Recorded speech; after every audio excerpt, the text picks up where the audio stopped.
You've been carrying so much today, haven't you? The weight of everything sits right there between your shoulders. Maybe in your chest, where breath gets caught sometimes. It's okay. You can let it rest here, just for now. Welcome to this quiet moment. I'm so glad you found your way here tonight. To this gentle space we're creating together, where nothing is required of you, except perhaps to breathe.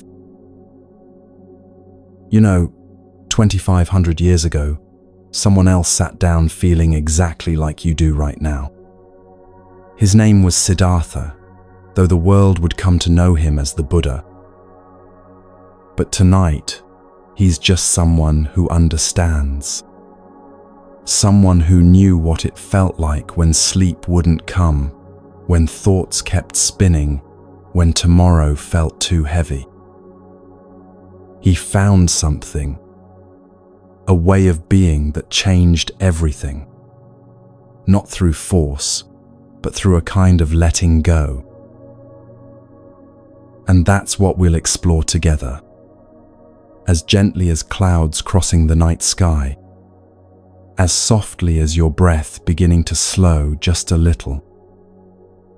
There's nowhere else you need to be, nothing else you need to do. Just listen, just rest. The Buddha's wisdom has waited this long. It can hold you through the night.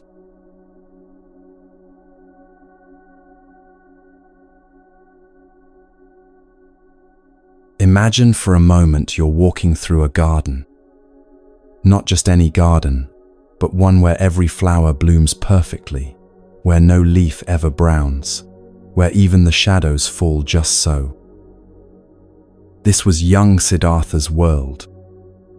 A prince born into perfection, or what his father thought was perfection. His father, the king, had created something like what we might call today a carefully curated life. You know this feeling, don't you? The way we build our days. Scroll past the difficult news.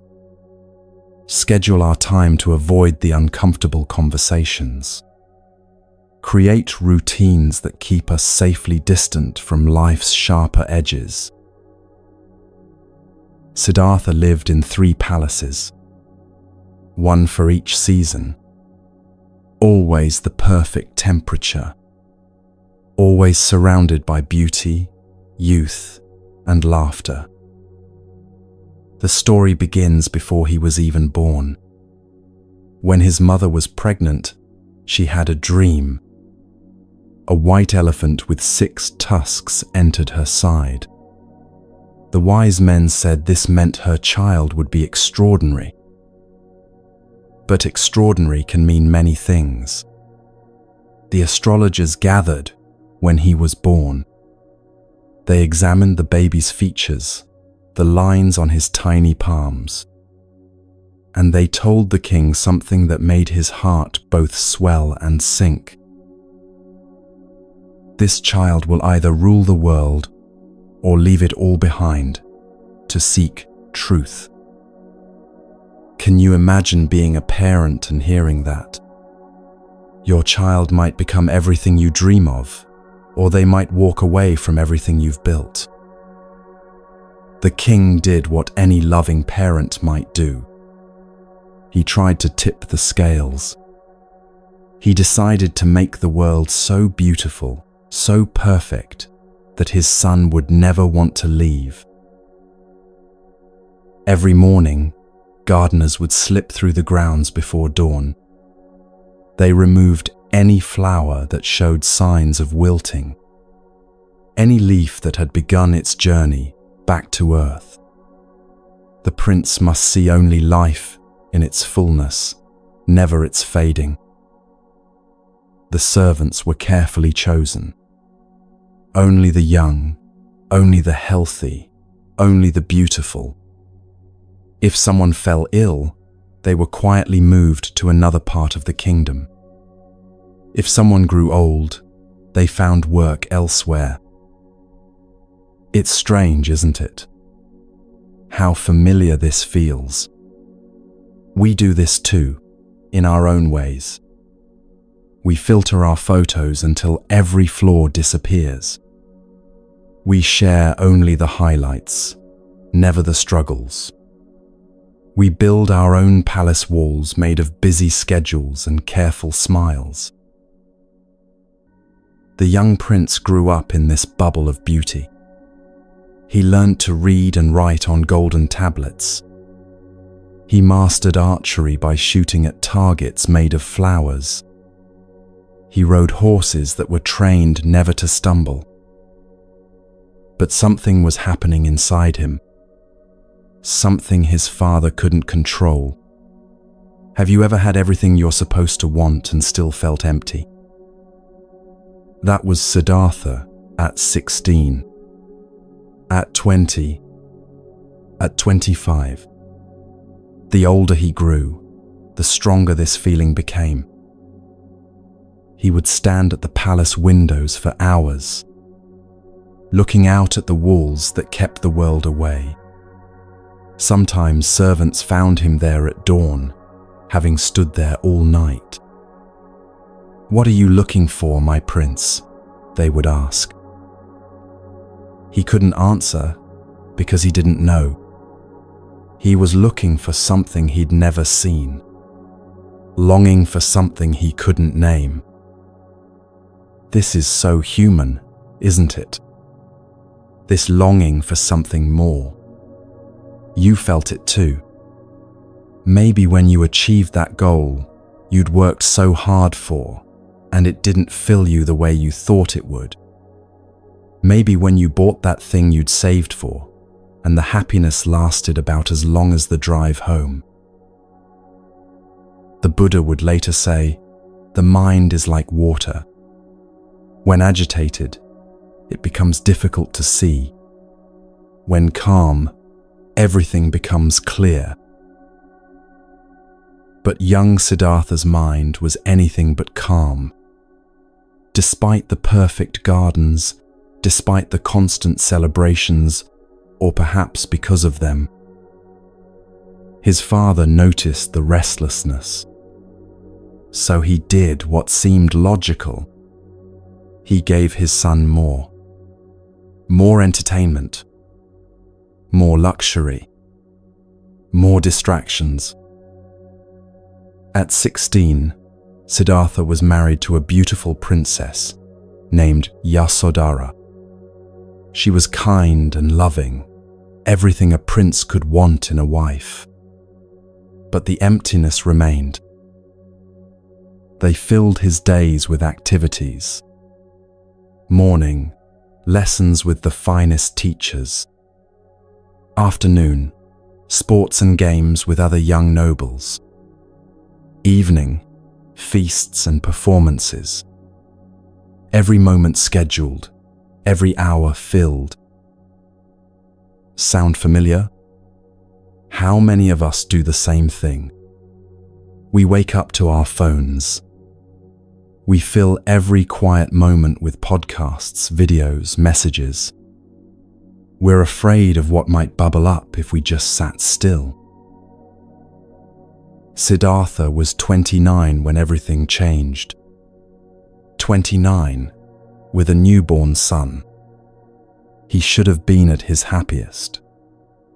New father, future king, surrounded by luxury. But holding his baby son, he didn't feel joy. He felt fear, because looking at that innocent face, he thought, "What kind of world am I bringing you into? What is this life I'm preparing you for?" He named his son Rahula. It means fetter or chain. Imagine naming your child Chain. It tells you everything about his state of mind. He loved his son, don't misunderstand. But love can feel like bondage when you're drowning. And Siddhartha was drowning in a life that looked perfect from the outside, but felt hollow within. This is the part of the story that speaks to so many of us. Because we know this feeling. We know what it's like to have everything look right on paper. Good job, check. Nice home, check. Family, check. But still, something whispers, is this all there is? The servants began to worry. The prince barely ate at feasts. He would start conversations, then trail off mid-sentence. He walked the gardens at night when everyone else slept. One night, a musician was playing for him. A beautiful melody on the veena. Suddenly, Siddhartha asked, "What happens when the string is too tight?" "It breaks, my lord," the musician replied. "And too loose?" "It makes no music." "Then how do you find the right tension?" "By feeling, my lord. By listening. The string itself tells you when it's right." This conversation stayed with him. Years later, it would become part of his teaching about the middle way. But that night, it was just another reminder that he was living at extremes. His life was a string pulled too tight, about to snap. He began to ask questions that made others uncomfortable. Why do we feast when surely someone somewhere is hungry? Why do we dance when surely someone somewhere is crying? What lies beyond these walls? The courtiers would change the subject. His father would order more entertainment. His wife would hold him closer at night. But questions don't go away just because we ignore them. They grow. They put down roots. They wake us at 3 a.m.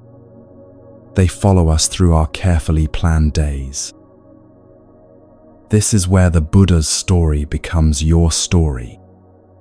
Because haven't we all built our own versions of those palace walls? Maybe yours are made of morning meetings and evening emails. Maybe they're built from the endless scroll of other people's perfect lives. Maybe they're constructed from the voice that says, "Just achieve this one more thing, then you'll be happy." We're all so good at keeping ourselves busy. Busy enough to avoid the questions Siddhartha was finally asking. But here's what matters tonight. Those questions he carried led him to answers that have helped millions find peace. Not the false peace of avoiding life's truths, but the deep peace that comes from finally understanding them. His journey from that palace to enlightenment wasn't about rejecting the world. It was about seeing it clearly for the first time, and learning how to live with an open heart, even when life includes things we'd rather not see. This teaching matters tonight because you're here. Perhaps you've come simply hoping for sleep. But maybe, just maybe, you've also come carrying your own questions. The ones that visit at 3 a.m. The ones you push away with another episode, another scroll, another task. What if those questions aren't problems to solve, but invitations to something deeper? The Buddha discovered that our suffering doesn't come from life itself. It comes from our resistance to life, from wanting things to be different than they are. And here's the gentle truth he found. Peace isn't about changing your circumstances. It's about changing your relationship with them. You don't need to leave your palace. You don't need to give up your life. You just need to see it differently. As we continue deeper into the night and deeper into his story, let yourself wonder, what walls have I built? What truths am I avoiding? And what might happen if I let them gently fall away?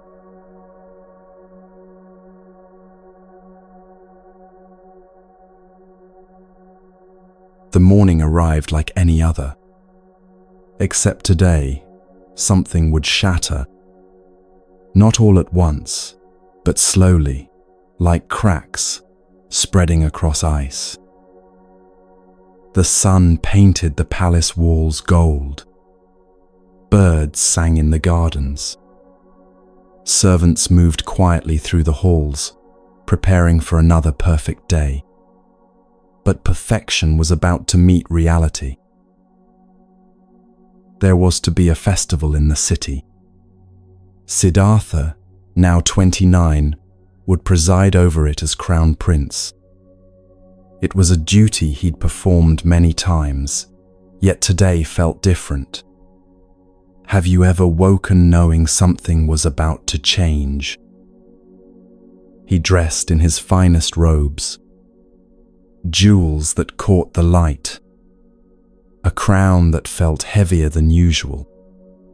His wife helped adjust his collar, her fingers lingering. "You seem distant," she said softly. "I'm here," he replied. But was he? Or was part of him already leaving? His father had prepared everything carefully. For weeks, servants had cleaned the route. Every stone was polished. Every banner hung straight. Only the young and beautiful would line the streets. The old, the sick, anyone who might disturb the perfect picture, they were given tasks elsewhere. It was another perfect day in a perfect life. But life has a way of finding cracks in our carefully built walls. As the royal chariot rolled through the gates, Siddhartha felt the familiar weight of expectation. Smile. Wave. Be the prince they need you to be. The crowd cheered as they always did. Flowers fell like rain. Music filled the air. And then, between one heartbeat and the next, he saw something that wasn't supposed to be there. An old man. He was standing by a doorway, perhaps confused by all the celebration. Maybe he'd forgotten about the procession. Maybe his family had forgotten to keep him inside. But there he was, real as the morning sun. Now, you might think, just an old man, that's all. But imagine you'd never seen one. Imagine you'd lived 29 years thinking people stayed young forever. That aging was a myth, like dragons or demons. This man was bent nearly double. His spine curved like a question mark. His skin hung loose like old cloth, spotted with age. His hair was white as fresh snow, thin enough to see his scalp beneath. His hands shook as he leaned heavily on a stick, each movement careful and slow. But it was his eyes that caught Siddhartha, clouded with cataracts, struggling to see. In them was a lifetime of memories, trapped in a failing body. Siddhartha gripped the edge of his chariot. "Stop," he commanded. His voice came out strangled. The world seemed to pause. The music faltered. The crowd's cheers died away. All he could see was this old man, moving slowly through the world, like time itself made visible. "What is wrong with that man?" Siddhartha whispered. Is he ill? Has someone cursed him? His charioteer, Channa, had been with the prince since childhood. He loved him like a brother. He wanted to lie, to protect him, but the truth has a weight that won't be denied. He is old, my lord, Channa said gently. This is what happens to all of us if we live long enough. All of us. The prince's voice was barely a breath. This will happen to everyone? Yes, my lord. You, me, your wife, everyone you see here. Time touches us all. It's the one thing no one escapes. Siddhartha looked at his own hands. Young, strong, perfect. The hands that drew the bow, that held his son. But now he could see it, the future written in his skin. One day, these hands would shake. This back would bend. This hair would whiten. This body he took for granted would betray him. Have you ever had a moment like this? When you suddenly see time's mark on someone you love? Your parents' hands looking older as they reach for their coffee. The way they pause now before standing up. A photograph from 10 years ago that shows how much has changed. We live in a world that worships youth.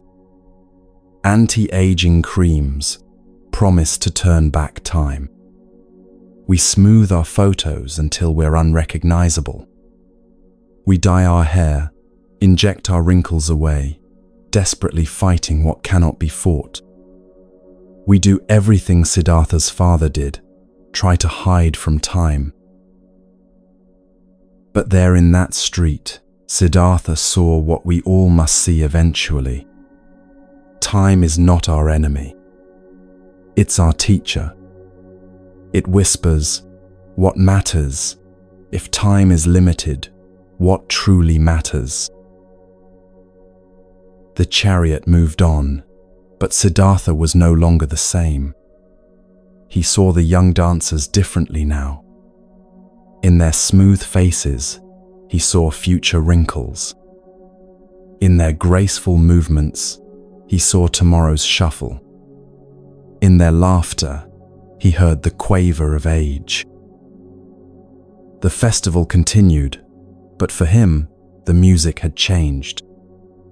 It played in a minor key now, tinged with something bittersweet. Every celebration seemed to mock the truth he'd seen. That night, he couldn't sleep. He kept seeing the old man's face. Those clouded eyes. Those trembling hands. He rose and went to his mirror, studying his reflection by candlelight. Was that a line near his eye? Was his hair not quite as thick? He touched his face, feeling for signs of time's passage. His wife stirred in bed. "What troubles you?" she asked.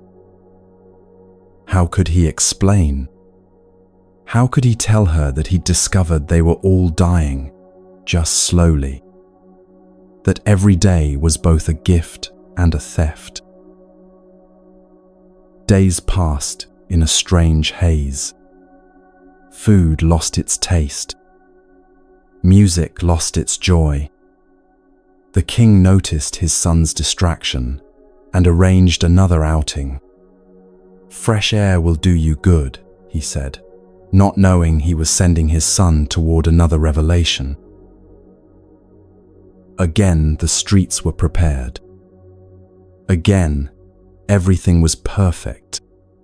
The king had doubled the guards, tripled the checking. No old person would slip through this time. But perfection is fragile, and truth has many faces. This time, as they passed the market square, Siddhartha heard a sound. A moan. weak but unmistakable. The sound of suffering trying to stay quiet. There, propped against a wall, was a man burning with fever. His body shook with chills, even as sweat poured down his face. His skin had a grey pallor. His eyes were glazed with pain, unfocused. Each breath seemed to cost him everything. A woman knelt beside him, pressing a cloth to his forehead. "Hold on," she whispered. "Just hold on." But her eyes said she knew the truth. "What afflicts this man?" Siddhartha asked, though part of him already knew. "He is sick, my lord," Channa replied softly. "Disease has found him. His body fights a battle it may not win. Can he be cured? Perhaps. Perhaps not. Sickness comes to all bodies, my lord. Some recover, some don't. The healers do what they can, but they're not gods." Siddhartha watched the sick man struggle for each breath. Yesterday, this man might have been strong. Tomorrow, he might be dead, or recovered, or lingering in between. The uncertainty was almost worse than knowing. He felt his own body then, really felt it. The heart beating without his command. The lungs filling and emptying. The stomach digesting. All of it happening without his control. All of it so fragile, so vulnerable. You know this feeling. Maybe you felt it during the pandemic. How suddenly aware we all became of every cough, every fever. How we learnt new words: ventilator, oxygen saturation, cytokine storm. How fragile our bodies seemed. How thin the line between health and sickness. Or maybe you've sat in a doctor's office, waiting for test results. Time slows down. You notice every sensation. Is that pain new? Has that always been there? In those moments, you understand what Siddhartha felt. This body we take for granted, it's not as solid as we pretend. It's more like a house of cards. Incredibly complex, beautifully balanced, but so easy to topple. The sick man's family surrounded him, trying to give comfort. But what comfort is there when your body becomes your enemy? When the very thing that carries you through life turns against you? When you can't trust your own flesh? Siddhartha wanted to help. He had wealth, power, resources. But what good was gold against fever? What could a crown do against disease? For the first time, he felt truly powerless. That night, he called the palace physicians. "Tell me about sickness," he demanded. They tried to reassure him, spoke of the four humours, of remedies and treatments. But he pressed them. Does anyone escape illness entirely? Their silence was answer enough. Even they, the healers, couldn't heal everything. Even they got sick. He began to notice things he'd never seen before. A servant's slight limp. His teacher's persistent cough. The way his mother-in-law winced when she thought no one was looking. How people sometimes paused, hand to chest, catching their breath. We hide our sickness well, don't we? We push through pain, medicate our symptoms, pretend we're fine. How are you? We ask each other. Fine, we lie. Just fine. As if admitting weakness might invite more. But Siddhartha was beginning to see through the performance.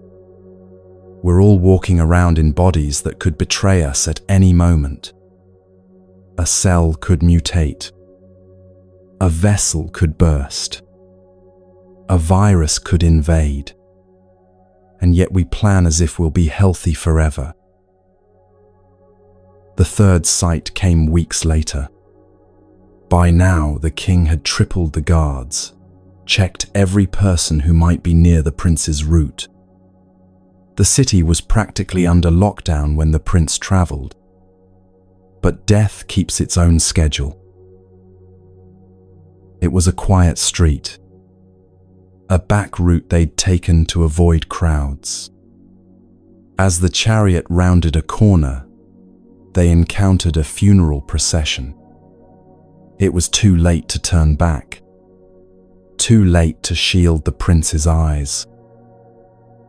A body wrapped in white cloth carried on a simple wooden frame.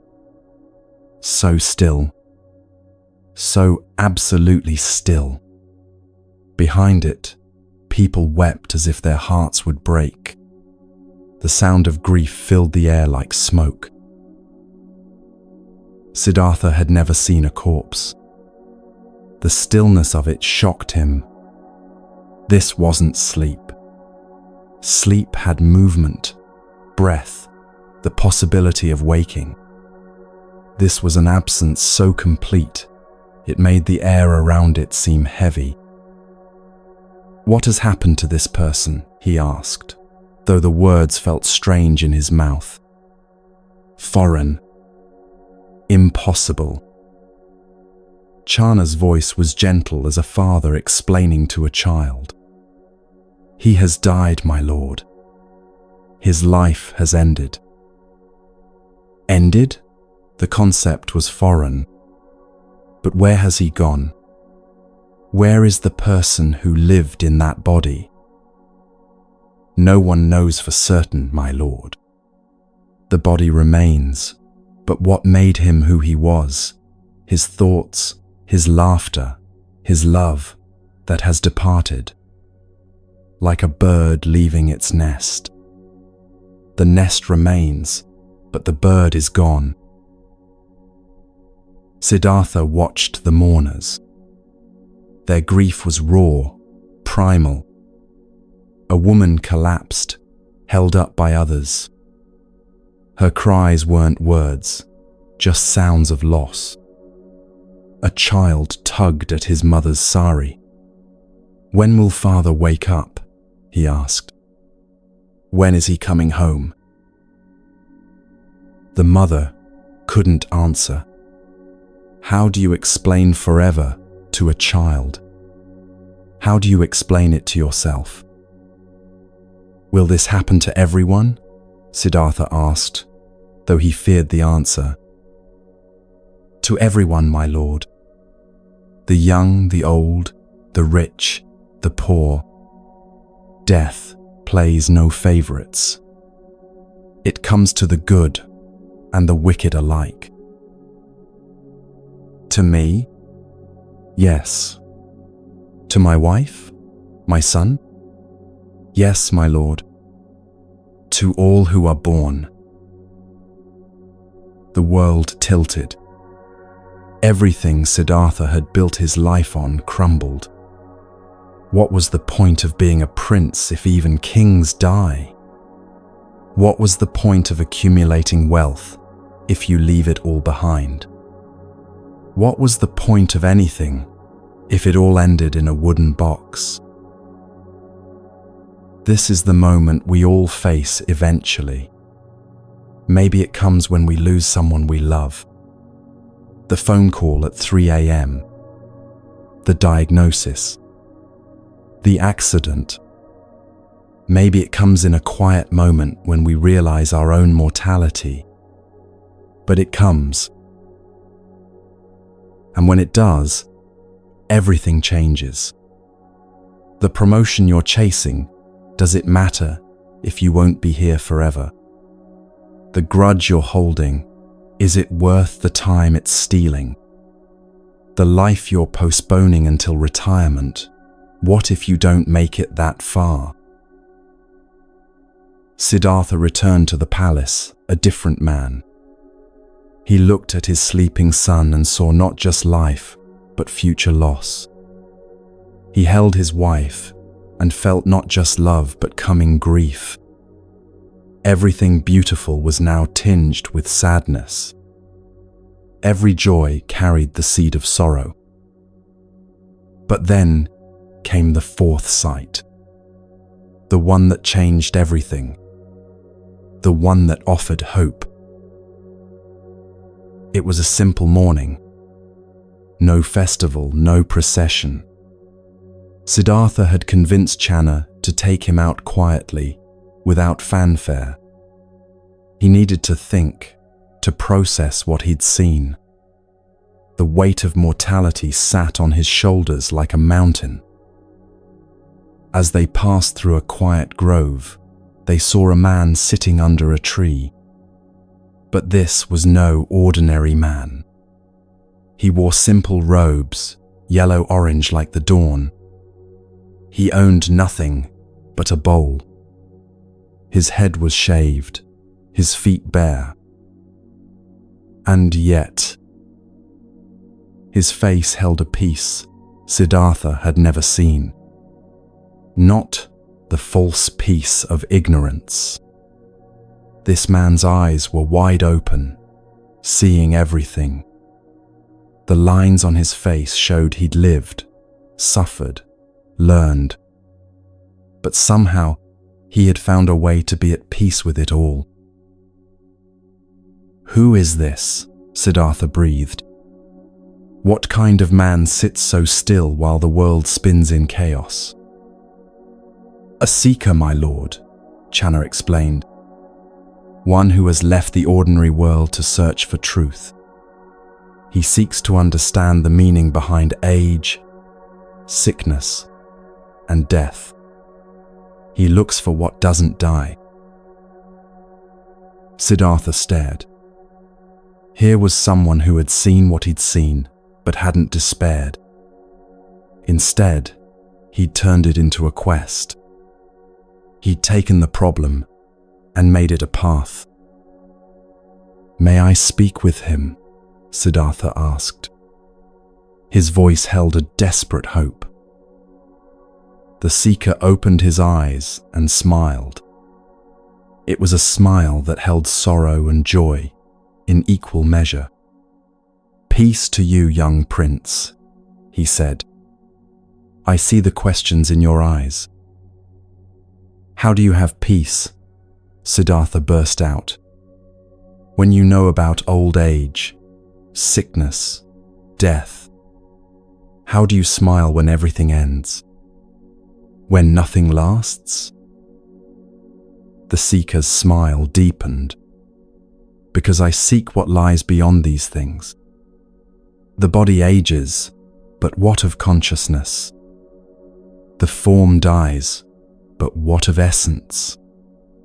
I seek the deathless, the unchanging, the truth that underlies all change." "And have you found it?" "Not yet. But the seeking itself has brought me peace. To live with questions is better than to die with false answers. To search for truth is better than to hide from it." These words hit Siddhartha like lightning. All his life, he'd been given answers. Perfect, comfortable answers. But they were lies, beautiful lies. This man offered questions instead, but they were true.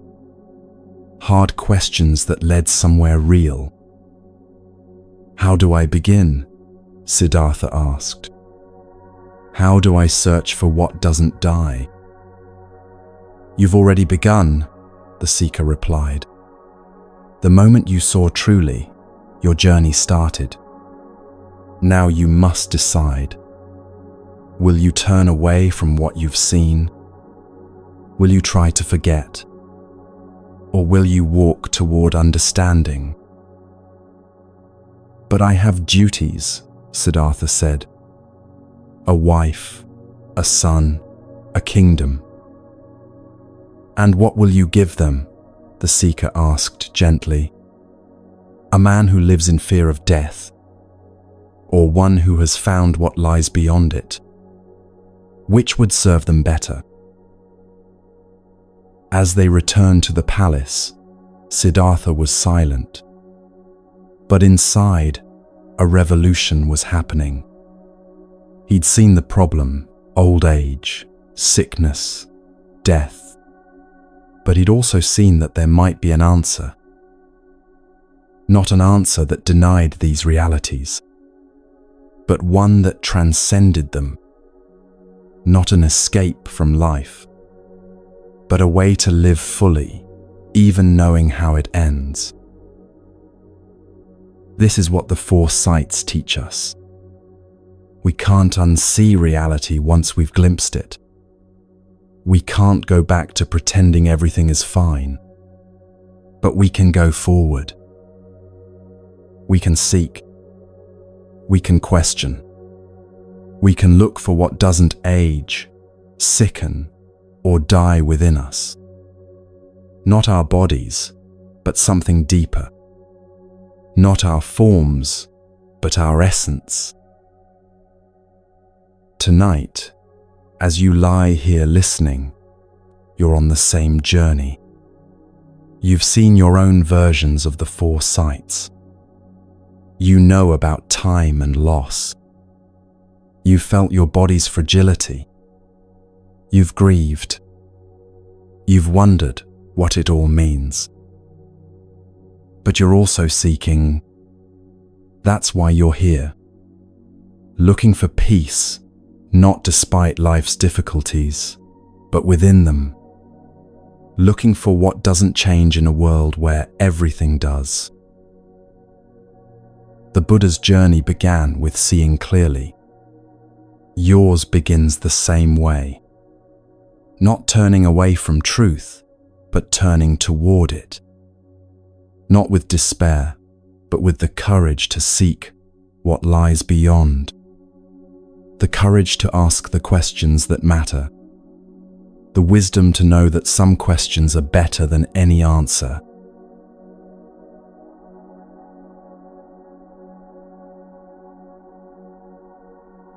The palace slept in darkness, but Siddhartha lay wide awake, staring at the ceiling. 3 days had passed since he'd seen the seeker.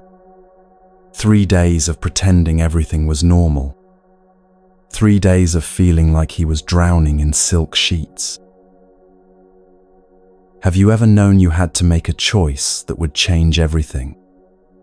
Not a small decision, but one that would alter the course of your entire life. Maybe it was leaving a relationship that looked perfect from the outside. Maybe it was walking away from a career everyone envied. That's where Siddhartha was now. Beside him, his wife Yasodhara slept peacefully. Her hand rested on his chest, trusting. In the corner, their infant son Rahula lay in his cradle. The moonlight touched their faces, making them look like paintings of contentment. But Siddhartha felt like he was suffocating. Every time he closed his eyes, he saw the old man's trembling hands, the sick man's fevered face, the stillness of death, and the seeker's peaceful smile.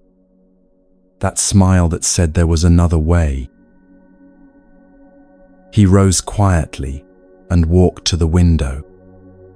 The kingdom spread out before him, sleeping under stars. His kingdom, his responsibility, his prison. I could stay, he whispered to the night. Pretend I never saw what I saw. Go back to sleep. But can you unknow something once you know it? Can you unfeel a truth once it's touched your heart? You know you can't. Just like you can't unhear the words that changed you. Can't unsee the moment that opened your eyes. He thought of his father, the king. All those years of protection, of building walls. All that love expressed through control. His father would be devastated. His mother would weep. The kingdom would feel betrayed. But what was the alternative? To live a lie, to raise his son in the same golden cage, to perpetuate the illusion for another generation. This is the weight of awakening. When you see clearly, you can't just think of yourself. You think of everyone you love, everyone you'll disappoint. The guilt sits heavy as stone. You've felt this. When you knew you had to speak a truth that would hurt someone. When you had to choose your path over their expectations. When being true to yourself meant letting others down. Siddhartha returned to the bed. He looked at his sleeping family for a long time. His heart was breaking and expanding at the same time. Breaking because he was leaving. Expanding because he finally understood what love really meant. Love wasn't possession. It wasn't keeping people close at any cost. Sometimes love meant leaving so you could become someone worth returning to. Someone who had found truth instead of just comfort. He leaned down to kiss his son's forehead. The baby stirred but didn't wake. "I go to find answers," he whispered, "so that one day I can teach you more than just how to rule. I can teach you how to live." He wanted to kiss Yasodhara goodbye. But he knew if she woke, if she looked at him with those loving eyes, he might not have the strength to leave. So he just touched her hair gently. A blessing, a promise, an apology. This is how the hardest decisions are made. Not in grand gestures, but in quiet moments. Not with certainty, but with trembling hands. Not because we don't love, but because we do. He dressed simply, leaving his princely robes folded on a chair. No jewels, no crown. Just a man in plain clothes, about to walk into the unknown. In the stable, his horse Kanthaka seemed to understand. Animals always know when something important is happening. The horse nuzzled his hand gently, as if saying, "I'll carry you to where you need to go." Channa was waiting. His faithful charioteer, his friend. "You're really doing this," Channa said. It wasn't a question. "I have to," Siddhartha replied. "If I stay, I'll die inside. And what good is a dead man to anyone?" They rode through the sleeping city, past houses where people dreamed ordinary dreams, past markets that would bustle tomorrow with life, past temples where people prayed for things that wouldn't last. The guards at the gate were asleep, or perhaps they chose to be. Sometimes the universe conspires to help us when we finally decide to help ourselves. As they passed through the gates, Siddhartha felt something shift. The weight he'd carried for 29 years began to lift. Not all at once, but like morning mist dissolving. Each step away from the palace was a step towards something true. They rode until they reached the forest edge. The trees stood like guardians of another world. A world without palaces or expectations. A world where a man could search for meaning without interruption. "This is as far as you go," Siddhartha told Channa. "Let me come with you," Channa pleaded. "You'll need help. You've never been alone." "That's exactly why I must go alone," Siddhartha replied gently. "I need to learn who I am when I'm not a prince. When I'm not a son, a husband, a father. When I'm just a human being seeking truth." He dismounted and handed the reins to Channa. Then he did something that shocked his friend. He took his sword and cut off his long hair. The hair that marked him as royalty. The hair that Yasodhara loved to brush. Gone in moments. "Take this back," he said, handing Channa the hair and his jeweled sword. "Tell them I'm not dead. Tell them I've gone to find life. Real life." Channa wept. Not quietly, but with the full grief of losing someone who's still alive. "When will you return?" he asked. "When I have something worth bringing back," Siddhartha said. "When I can offer more than just temporary comfort. When I've found what doesn't die." This is the paradox of seeking. You have to leave everything to find anything. You have to lose yourself to discover who you really are. You have to walk away from safety to find true security. Kanthaka, the faithful horse, touched his master's shoulder with his nose. Animals understand sacrifice. They understand love that lets go.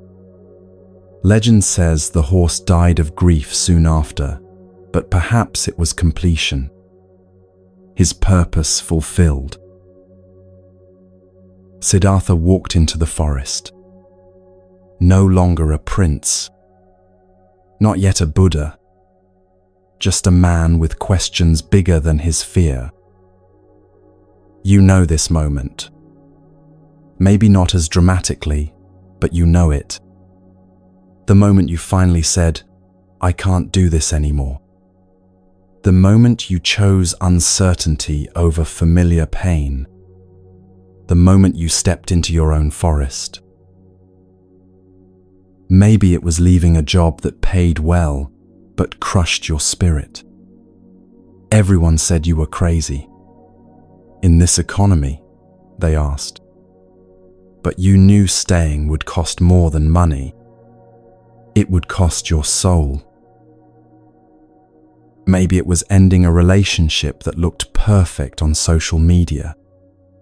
All those happy photos hiding the emptiness. The comments saying, "couple goals," while you lay awake feeling alone. You knew leaving would hurt, but staying was killing you slowly. Maybe it was choosing to get help when everyone expected you to be strong. Admitting you couldn't carry it all anymore. That the weight was too much. That you needed to put it down before it crushed you. Siddhartha's departure speaks to every person who's ever chosen authenticity over approval. Who's ever said, "I need to find out what's true, even if it costs me everything." As he walked deeper into the forest, the palace life began to feel like a dream. Had he really lived there? Had he really worn those jewels, eaten from golden plates? With each step, Those 29 years seemed less real than this single moment of freedom. The trees whispered around him. Not the manicured trees of palace gardens, but wild ones. Real ones. Trees that knew storms and survived. Trees that bent but didn't break. He had no plan. No destination. No teacher waiting. Just a direction, away from illusion, toward truth. Sometimes that's all we need. Not a perfect map, just the courage to begin.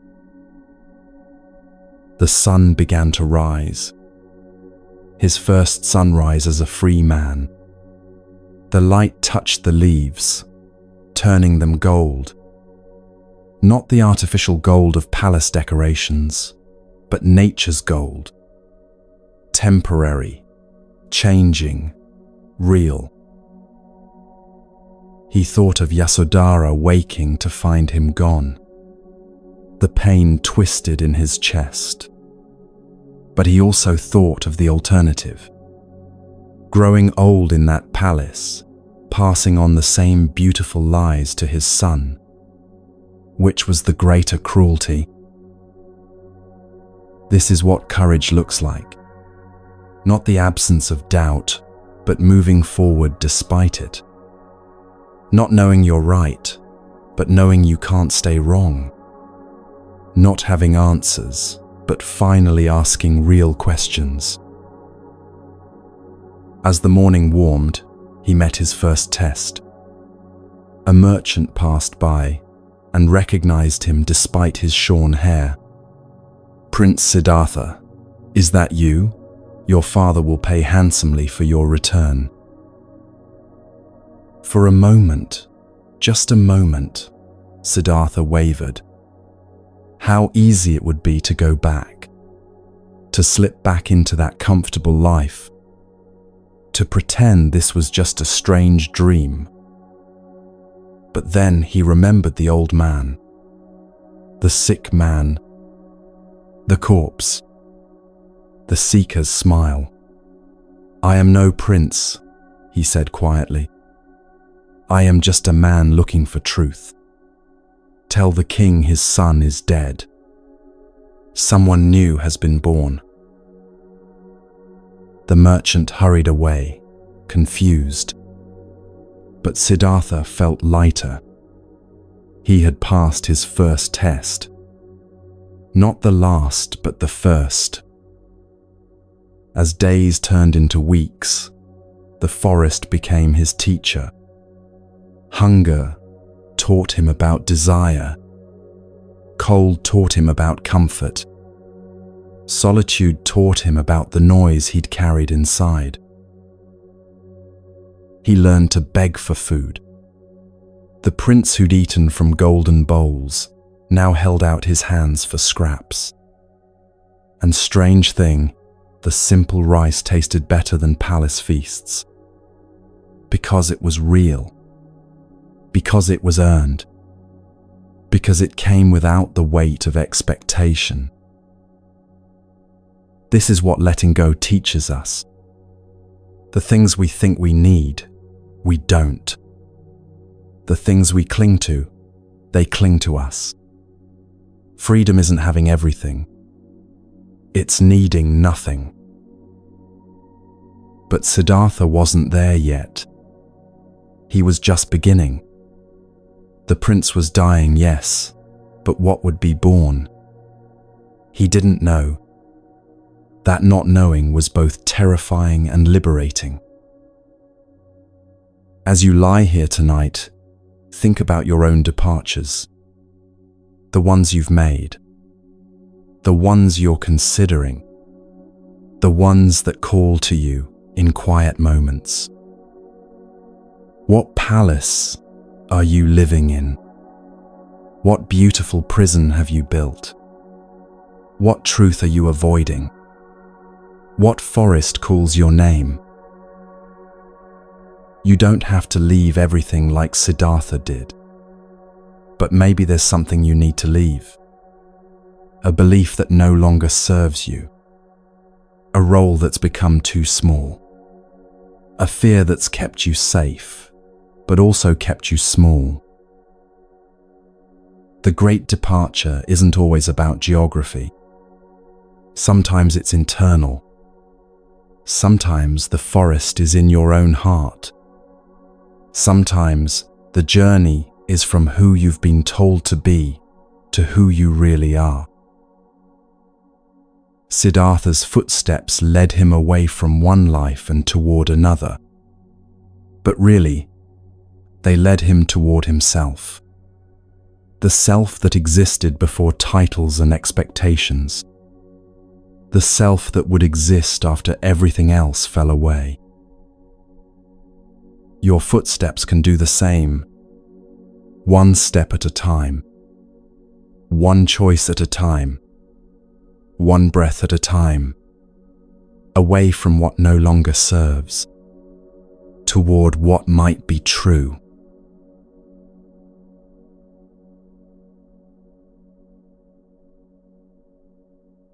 The forest had become Siddhartha's home, but a home without walls, without comfort, without answers.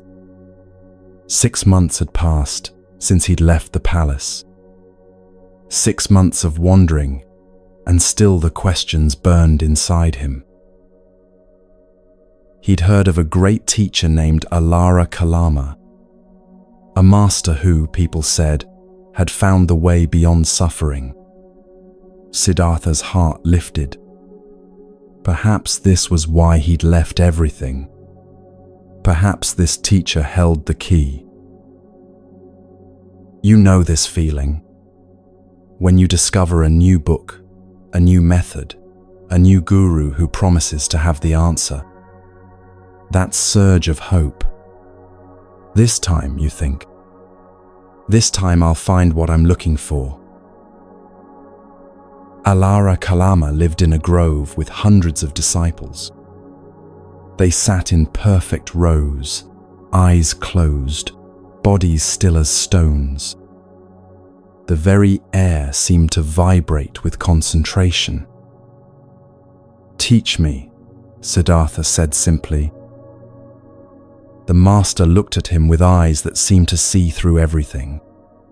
"You must empty your mind," he said. "Reach the state of nothingness.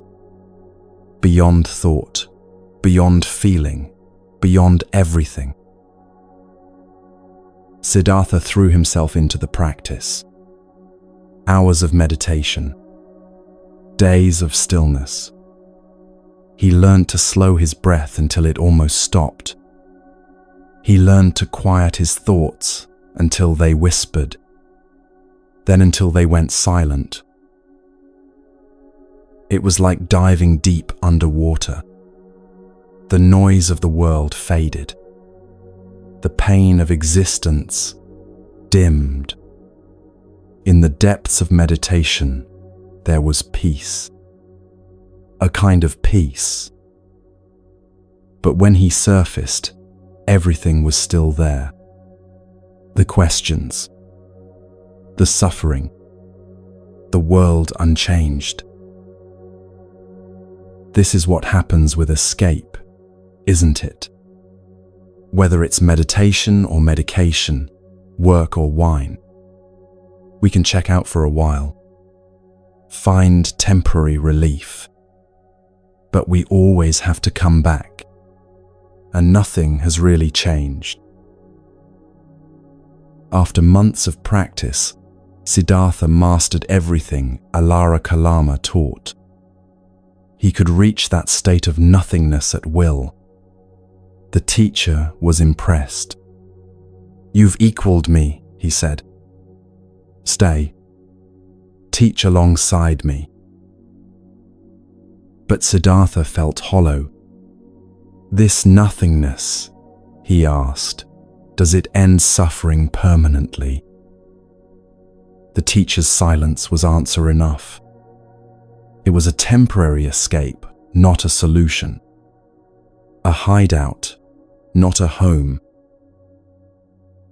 So Siddhartha left, starting over, still searching. He found another teacher, Uddaka Ramaputta. This master went even further.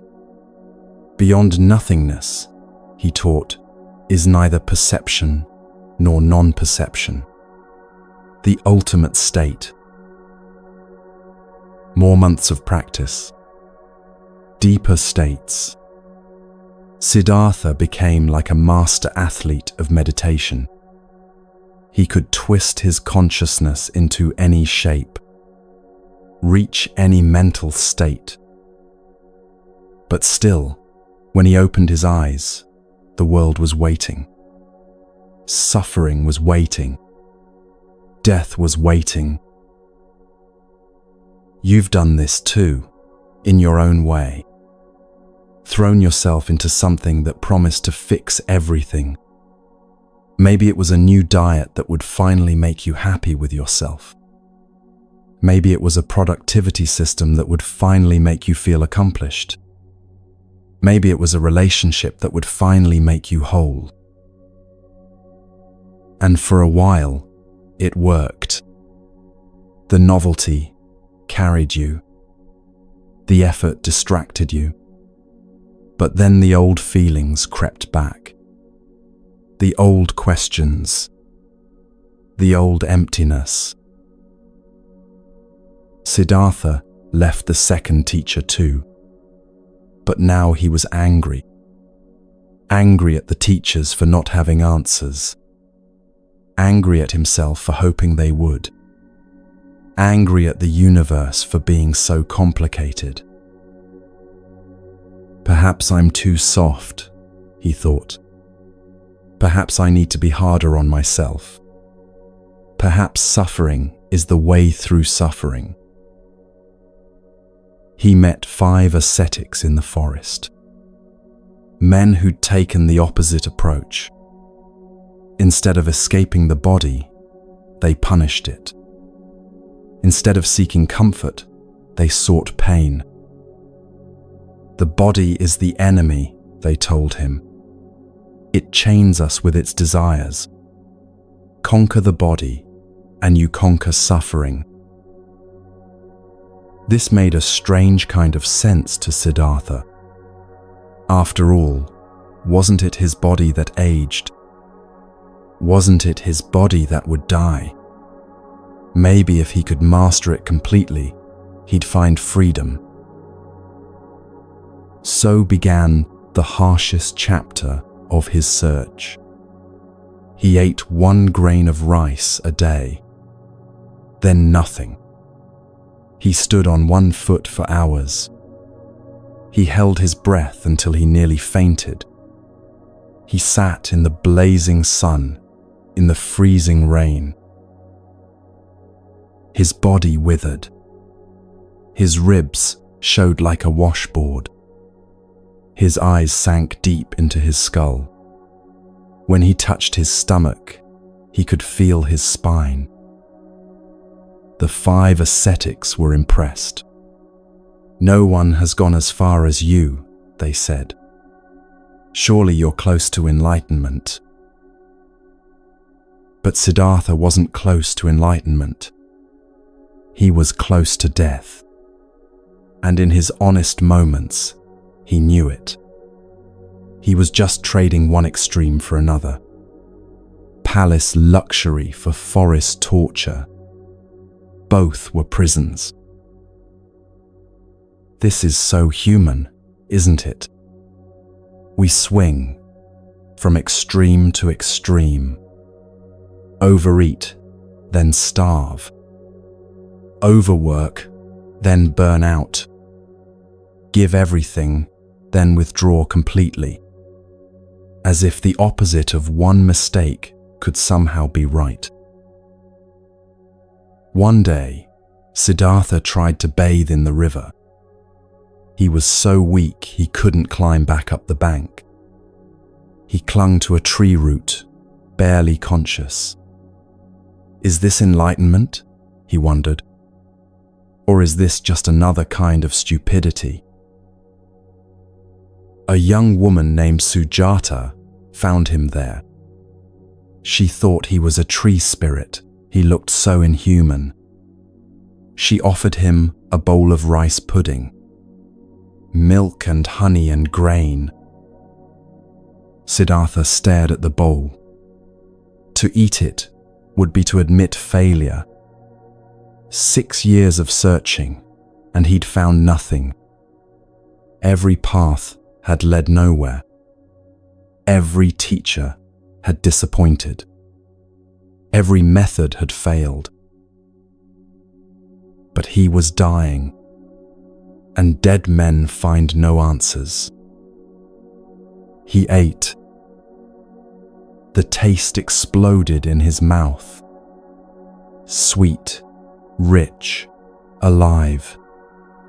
His body, starved for so long, sang with gratitude. Tears ran down his face, not from sadness, but from the simple grace of nourishment. The 5 ascetics saw him eating.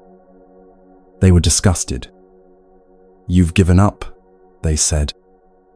"You've chosen comfort over truth. We thought you were serious." They left him there, alone. But as Siddhartha sat with the empty bowl, something shifted. For the first time in 6 years, he wasn't following someone else's path. He wasn't trying to be perfect. He was just being human. He remembered something from his childhood. A day when his father had taken him to watch the ploughing. While the adults worked, young Siddhartha had sat under a tree.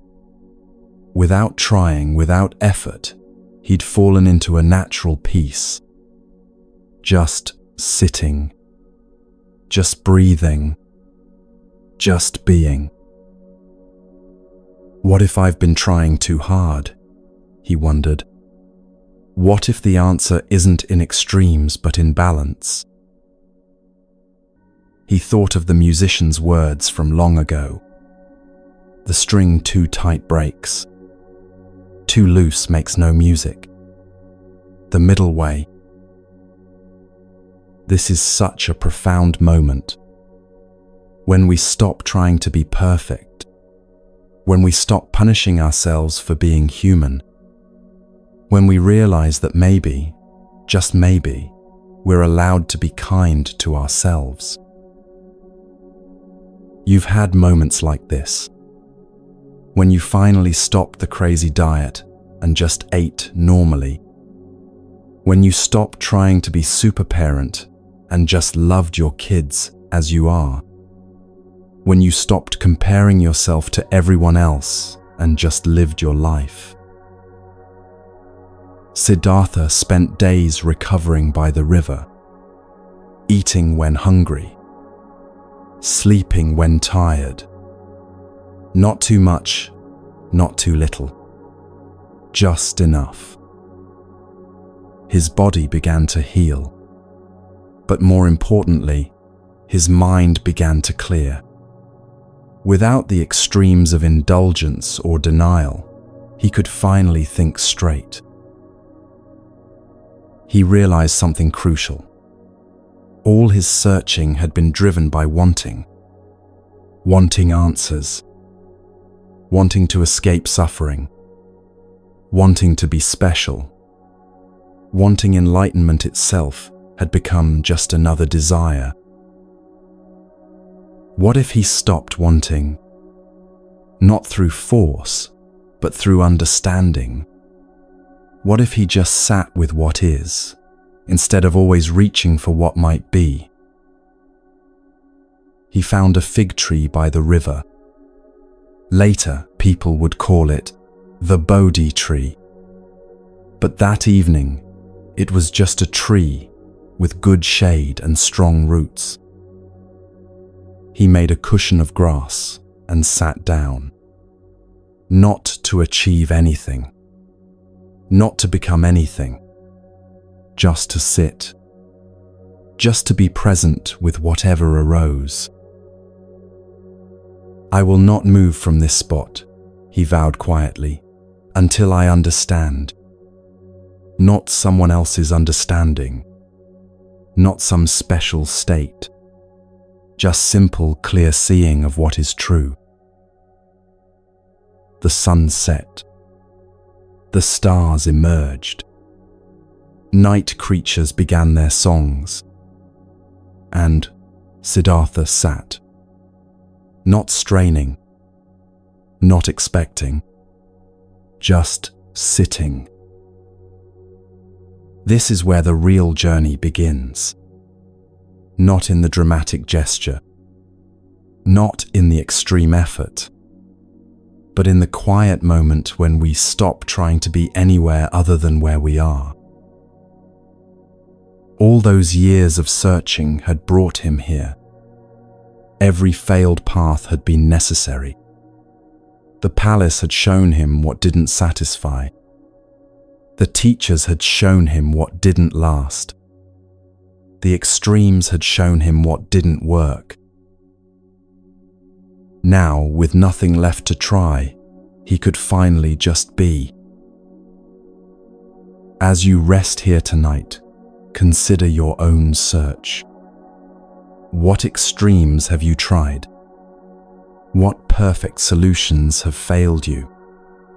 What teachers have you followed who didn't have the answers you sought? Maybe, like Siddhartha, you've been trying too hard. Maybe the answer isn't in doing more, but in doing less. Maybe it's not about becoming someone else, but about being who you are. The middle way isn't about compromise. It's about wisdom. It's about finding that perfect tension where the string sings. Not too tight, not too loose. Just right. Your breath knows this middle way. In and out, without extremes. Your heartbeat knows it. Steady and sustainable. Maybe it's time your mind learned it too. As Siddhartha settled into meditation that night, he wasn't trying to escape the world. He wasn't trying to conquer his body. He was simply paying attention, watching thoughts arise and pass, watching feelings come and go, not pushing anything away, not holding on to anything. Just this breath, just this moment, just this simple act of being present. The search was ending, not because he'd found what he was looking for, but because he was beginning to understand that maybe he'd been carrying it all along.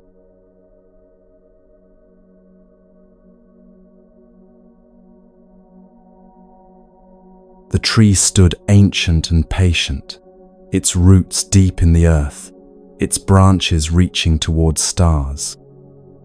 Siddhartha arranged his grass cushion and sat down, crossing his legs. Not in the rigid way he'd learned from the ascetics. Just comfortably, just naturally. The evening was warm. Fireflies danced in the growing darkness. Somewhere, a night bird called. The ordinary world, going about its business while something extraordinary was about to unfold. He placed his right hand on the earth. A simple gesture, but profound. "Earth, be my witness," he whispered. "I have tried everything else. Now I simply sit." You know this feeling. When you finally stop running. When you finally stop trying to fix yourself. When you sit down right in the middle of your life and say, "This is it. This moment. I'm going to face whatever comes." As Siddhartha settled into stillness, his mind began to show him everything. Not the peaceful emptiness he'd learned from his teachers, but the full chaos of being human. First came desire. Images of his palace life flooded back.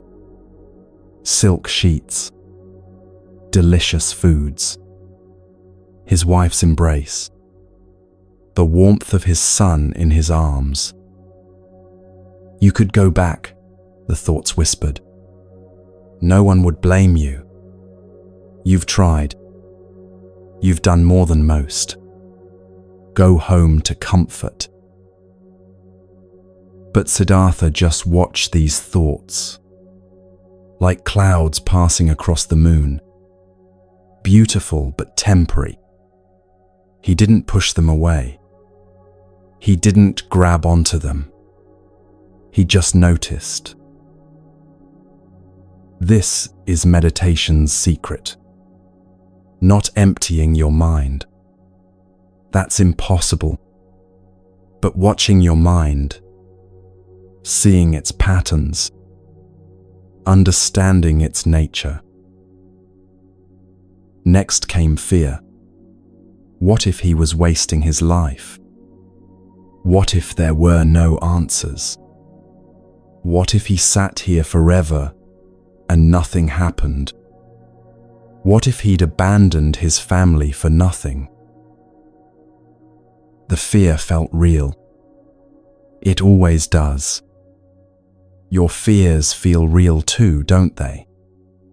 The 3 a.m. worries. The what-ifs that spiral out of control. The voice that says you're not enough, you'll never be enough. But Siddhartha had learned something from his years of practice. Fear is just another visitor. It comes, it speaks its piece, it leaves. You don't have to serve it tea. You don't have to believe its stories.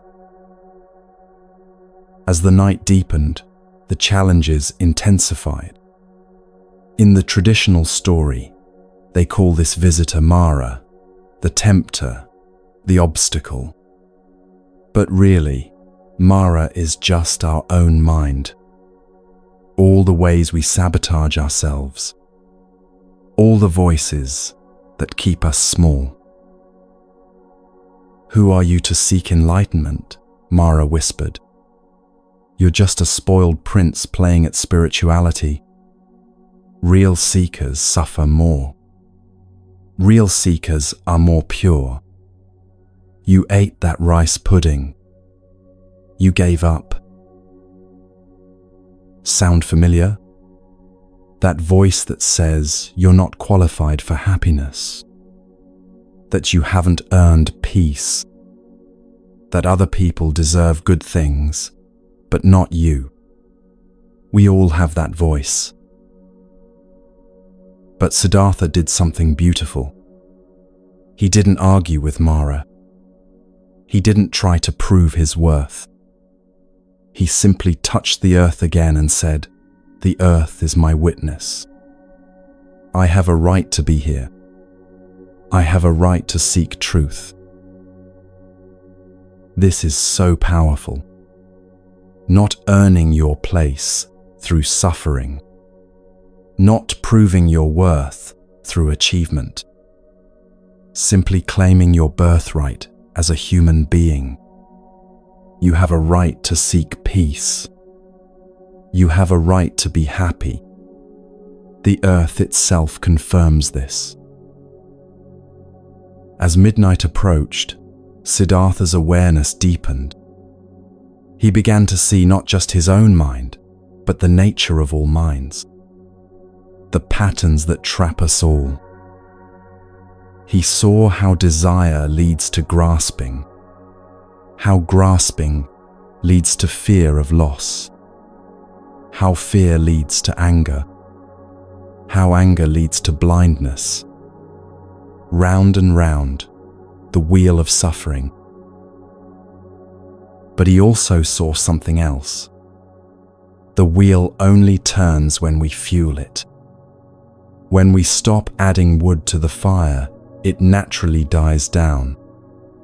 When we stop feeding our patterns, they naturally fade. This wasn't philosophy. This was direct seeing.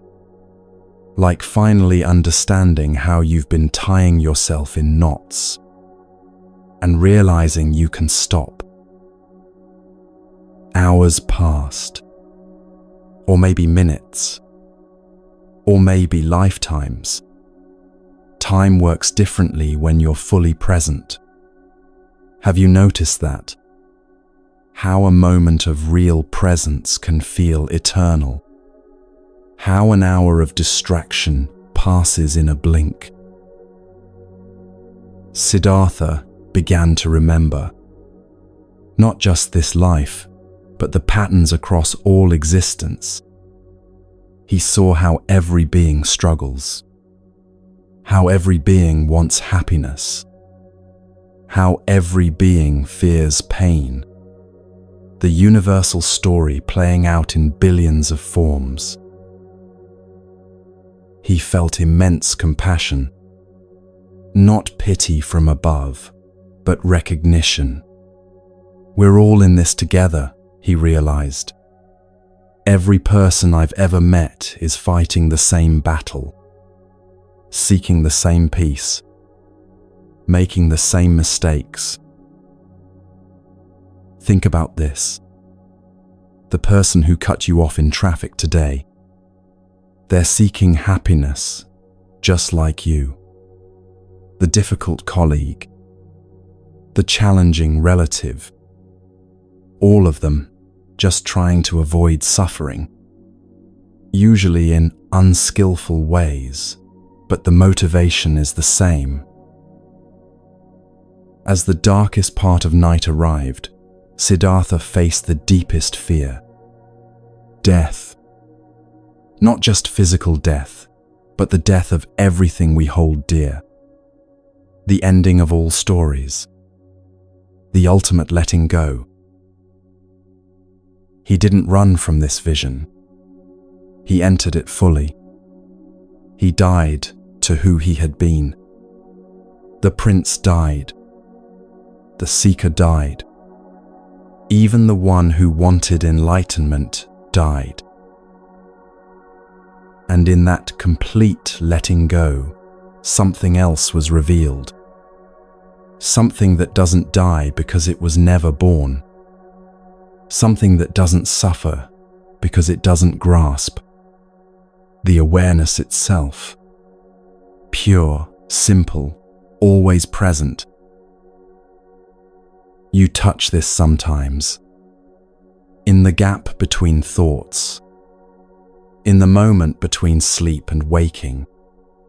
When beauty stops your mind. When love opens your heart completely. That background of awareness that's always been there.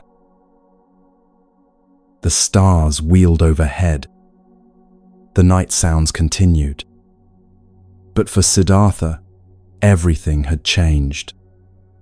Or rather, he was seeing clearly what had always been true. He understood why he had suffered. Not because life includes pain, that's inevitable, but because he had added so much extra. Wanting things to be different, believing thoughts that weren't true, fighting reality instead of flowing with it.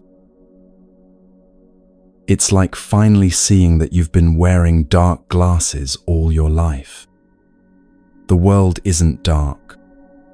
You've just been looking through a filter, and you can take the glasses off. Dawn was approaching. The eastern sky began to lighten almost imperceptibly. That magical time when night hasn't ended but day hasn't begun. The in-between time. The time of possibilities. Siddhartha opened his eyes. The same world was there. The same tree, the same earth, the same sky. But now he saw it without the overlay of his projections. Just things as they are. simple, perfect in their simplicity. A morning star appeared, Venus, bright and clear. And in that moment, the final piece fell into place. He saw that he had been looking for something he already was. Like space looking for space. Like water looking for wetness. How wonderful, he said softly. How amazing. All beings are already enlightened. They just don't know it. They're looking everywhere else when it's right here. This is the cosmic joke. We run around seeking peace while we're standing in it. We search for ourselves while being ourselves. We look for home while never having left. The Buddha, for that's what Siddhartha had become, sat quietly as the world woke up. Birds began their morning songs. Insects buzzed. Life continued its ancient dance. But now he saw the dance differently. Not as chaos, but as pattern. Not as suffering, but as change. Not as problem, but as process. He thought of his father, still trying to control life. His wife, still wondering why he left. His son, growing up without him. He felt love for them all, but not attachment. Not the grasping kind of love that causes pain. The free kind that wishes well without needing anything back. He could have stayed under that tree forever. The peace was so profound. The silence so complete. Why return to the world of noise and confusion? But then he remembered all the others. Everyone still trapped in the patterns he'd just seen through. Everyone still believing the stories that cause such pain. Could he keep this understanding to himself? This is compassion's birth. Not from obligation, but from clear seeing. When you truly understand how suffering works, you naturally want to share the key. Not to be special, not to be followed. Just because keeping it to yourself would be like hoarding medicine during a plague. The Buddha stood slowly. His body creaked from sitting all night. But he laughed. Even discomfort was just sensation now. Neither good nor bad. Just what it is. He looked at the tree that had sheltered him. The patient tree that had witnessed his transformation. He touched its bark gently. A thank you. A blessing. A recognition of its role in the great unfolding. As you rest here tonight, you're under your own Bodhi tree. Your bed, your room, this moment. The same opportunity Siddhartha had is here for you. Not to become someone else, but to see clearly who you already are. You don't need to sit all night. You don't need to have visions. You just need to notice what's already true. The peace beneath the turbulence. The stillness beneath the movement. The you that watches all the other yous come and go. The morning star that signaled Siddhartha's awakening shines for you too. Every morning. Every moment. Pointing to what's always been here. Waiting for you to notice. Waiting for you to come home.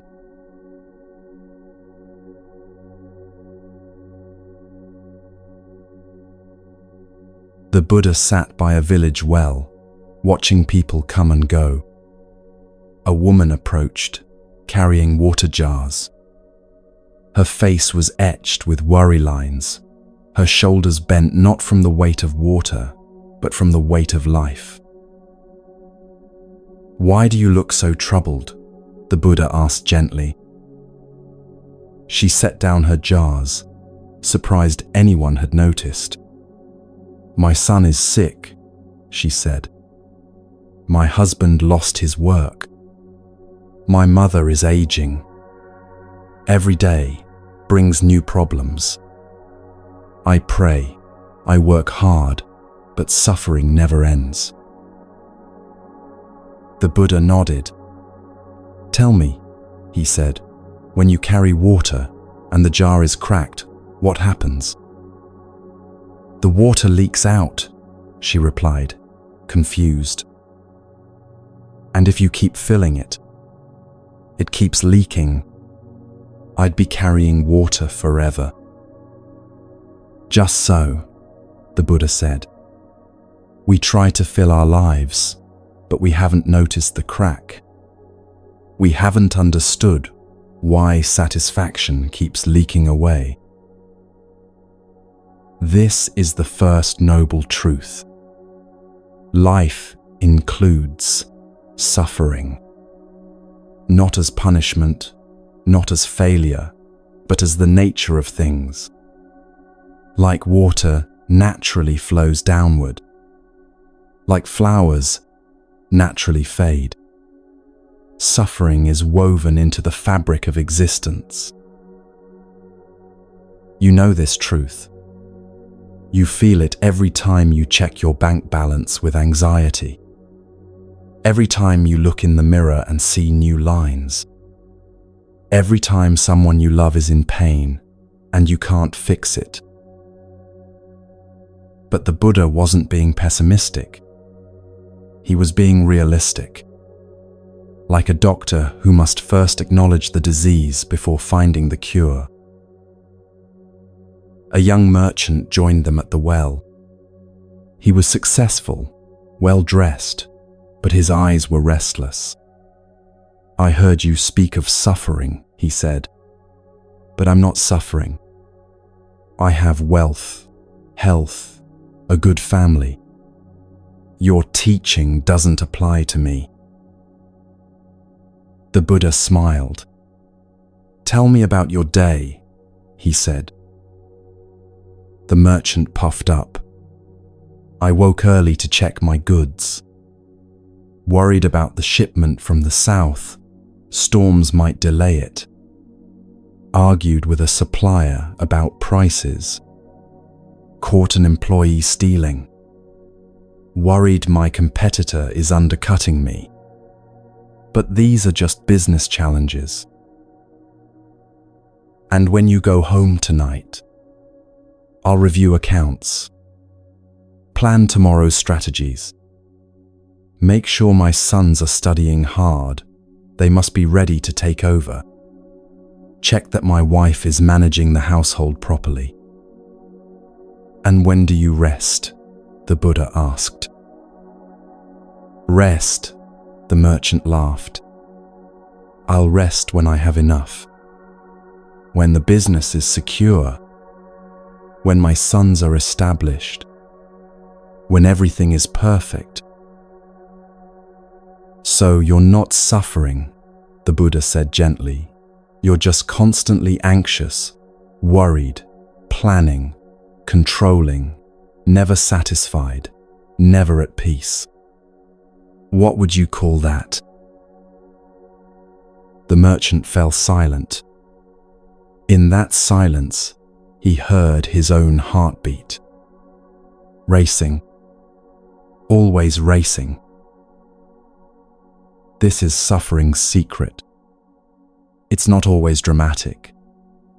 Sometimes it's the background hum of dissatisfaction, the constant feeling that something's missing, the endless reaching for the next thing.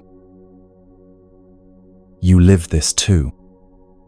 Scrolling through your phone, looking for something. What? You don't even know. Just something to fill the emptiness.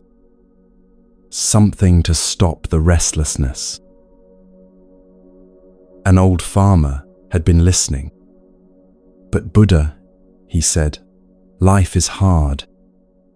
We must work, plan, strive. Otherwise we starve. Are you saying we should just give up? Watch the birds, the Buddha replied. They work for their food, build their nests, care for their young. But have you ever seen a bird suffering from anxiety about next year's seeds? They do what's needed without the extra layer of mental suffering we add.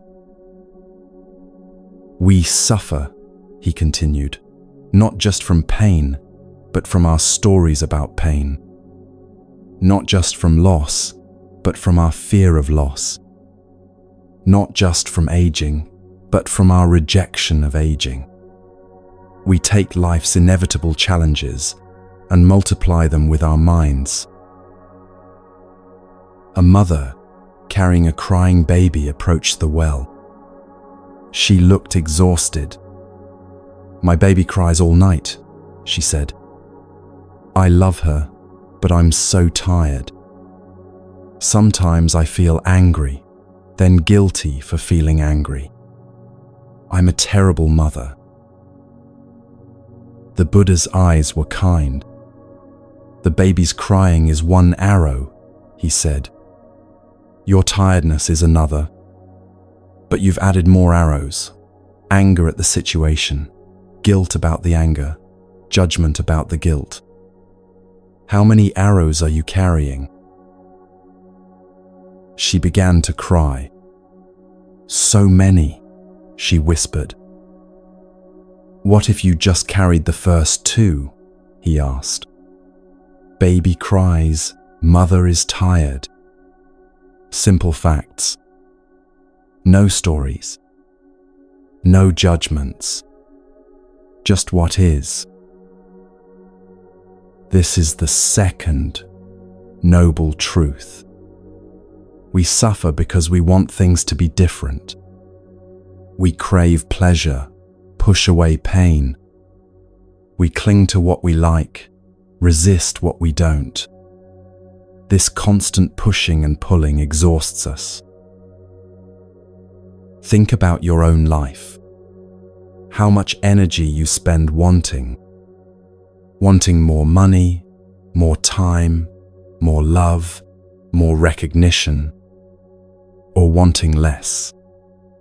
Less stress, less weight, less conflict, less pain. Always wanting something other than what is.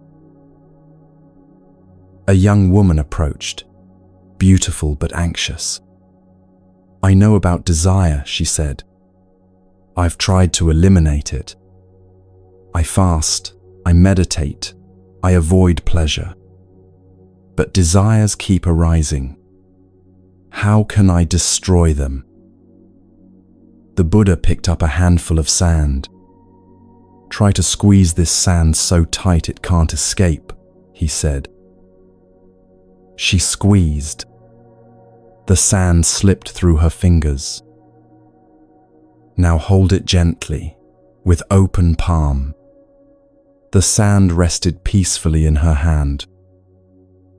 Desire is like this sand, he said. Fight it, and it slips away only to return. Understand it, hold it lightly, and it loses its power to control you. But how? She asked. The Buddha pointed to the village. See that man checking his reflection in every window? He desires to be handsome. But even if he becomes the most handsome man alive, then what? Will he be satisfied? Or will he fear losing his looks? Desire promises satisfaction but delivers only more desire. This teaching hits close to home in our modern world. You get the promotion you wanted. Happiness lasts a week. Then you want the next level. You buy the perfect house. Soon you're noticing its flaws, dreaming of renovations. Social media has made this worse. Now you don't just want more than you have. You want more than everyone else has. Or rather, more than what they pretend to have. Comparing your inside to everyone else's outside. An elder approached the Buddha. "I'm dying," he said simply. "The healers say months, maybe weeks. I've been angry, bargaining with the gods. But sitting here, listening, I wonder, is there another way to face this?" The Buddha took the man's weathered hand. "Everything that arises, passes," he said. "This is the nature of all things. Your body arose from elements and will return to elements. But tell me, were you born with this body?" "Of course," the man said. "Was it the same body at 5 years old? At 20? At 40? "No," the man said slowly. "It changed. So this body has been dying and renewing your whole life," the Buddha said. "Every cell, every thought, every feeling, arising and passing. What you call death is just a larger version of what happens every moment."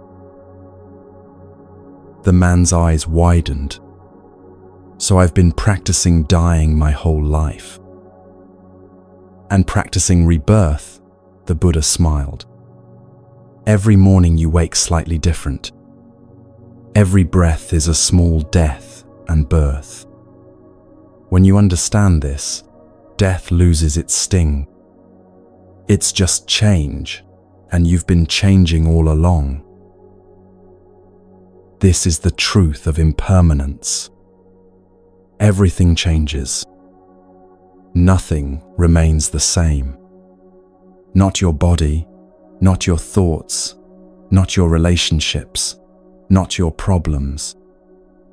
Everything is in flow." This sounds scary until you really understand it. Then it becomes liberating. Your pain, impermanent. Your failures, impermanent. That fight with your partner, impermanent. Everything passes. But we fight this truth. We try to freeze the good moments. Take 1,000 photos of the vacation. Cling to youth. Hold on to relationships that have run their course. And in trying to stop the river, we exhaust ourselves. A scholar approached, full of questions. "Buddha, who am I? What is the self? What continues after death? What is the soul?" The Buddha pointed to the well. "Look into the water. What do you see?" "My reflection," the scholar said. "Now stir the water." The scholar stirred. His reflection broke into ripples, disappeared. "Where did your reflection go?" the Buddha asked. "It's gone, but I'm still here." "Just so," the Buddha said. "What you call self is like that reflection, a temporary pattern arising from conditions. When conditions change, the pattern changes. There's no fixed, unchanging self to be found." The scholar looked troubled. But if there's no self, who is seeking enlightenment? Who will be enlightened? The Buddha smiled. The question contains the problem. You assume there must be a who. What if there's just the seeking? Just the enlightenment? Like there's walking but no walker, thinking but no thinker. This is the most challenging teaching. No, self. We're so identified with our thoughts, our stories, our identities. I am a teacher. I am a parent. I am successful. I am a failure. But what if these are just temporary roles, not who you really are? You've glimpsed this. In deep sleep, where is your self? In moments of flow, when you're so absorbed that you disappears. When you laugh so hard you forget yourself. These moments of self-forgetting are often our happiest. A young father brought his son to the well. Buddha, I want my son to be happy. How can I ensure he doesn't suffer? The Buddha looked at the boy playing with stones. Watch your son, he said. He picks up a stone, plays with it, puts it down, picks up another. No attachment. No stories about the stones. He's teaching you the way. But he'll grow up, the father said. He'll face loss, disappointment, death. Yes, the Buddha agreed. But will you teach him to meet these with resistance or acceptance? Will you show him how to cling or how to flow? Your example is his first teaching. The father was quiet. Then he asked, how do I teach what I don't know? By learning together, the Buddha said. By admitting you don't have all the answers. By showing him it's okay to be human, to struggle, to not know. The greatest gift you can give is not perfection, but presence.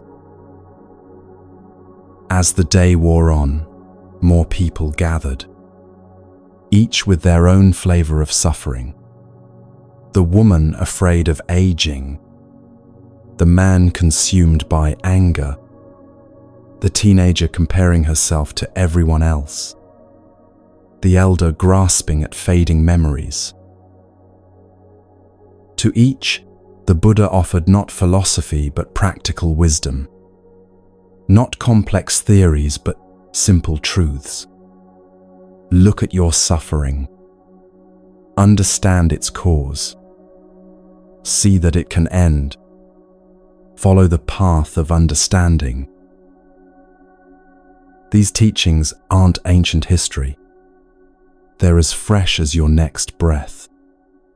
Your suffering has modern clothes, deadline stress instead of crop failure, social media comparison instead of village gossip. But underneath, it's the same human heart wanting happiness, fearing pain. Tonight, as you rest, you might feel the weight of your own water jars, the responsibilities you carry, the worries that won't let you sleep, the desires that keep you reaching, the fears that keep you running. What if you could set them down? Not forever, but just for now. What if you could stop trying to fix everything? Stop trying to control the uncontrollable. Stop adding arrows to the unavoidable pains of life. The Buddha's teaching is radically simple. When it hurts, know that it hurts. When you're grasping, know that you're grasping. When things change, let them change. When you can't find a fixed self, stop looking. This isn't giving up. It's giving in to what's true. It's the deepest form of acceptance. And in that acceptance, paradoxically, is freedom. The peace that comes not from getting what you want, but from understanding the wanting itself. As the Buddha rose to leave the well, the first woman asked, "But how do we remember this when we're back in our daily lives? When the suffering feels so real?" He touched the earth, as he had under the Bodhi tree. "The earth remembers," he said. "The breath remembers. Your own heart remembers. When you forget, just come back. Always, just come back to what is true. This moment, this breath, this simple awareness that holds it all."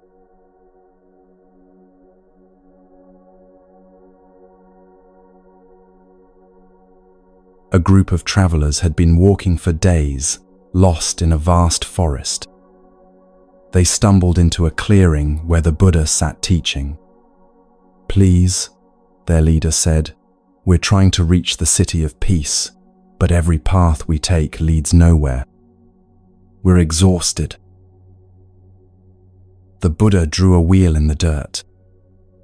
8 spokes radiating from the center. "There is a path," he said. "Not a straight line, but a wheel that turns together. 8 parts supporting each other, leading to peace."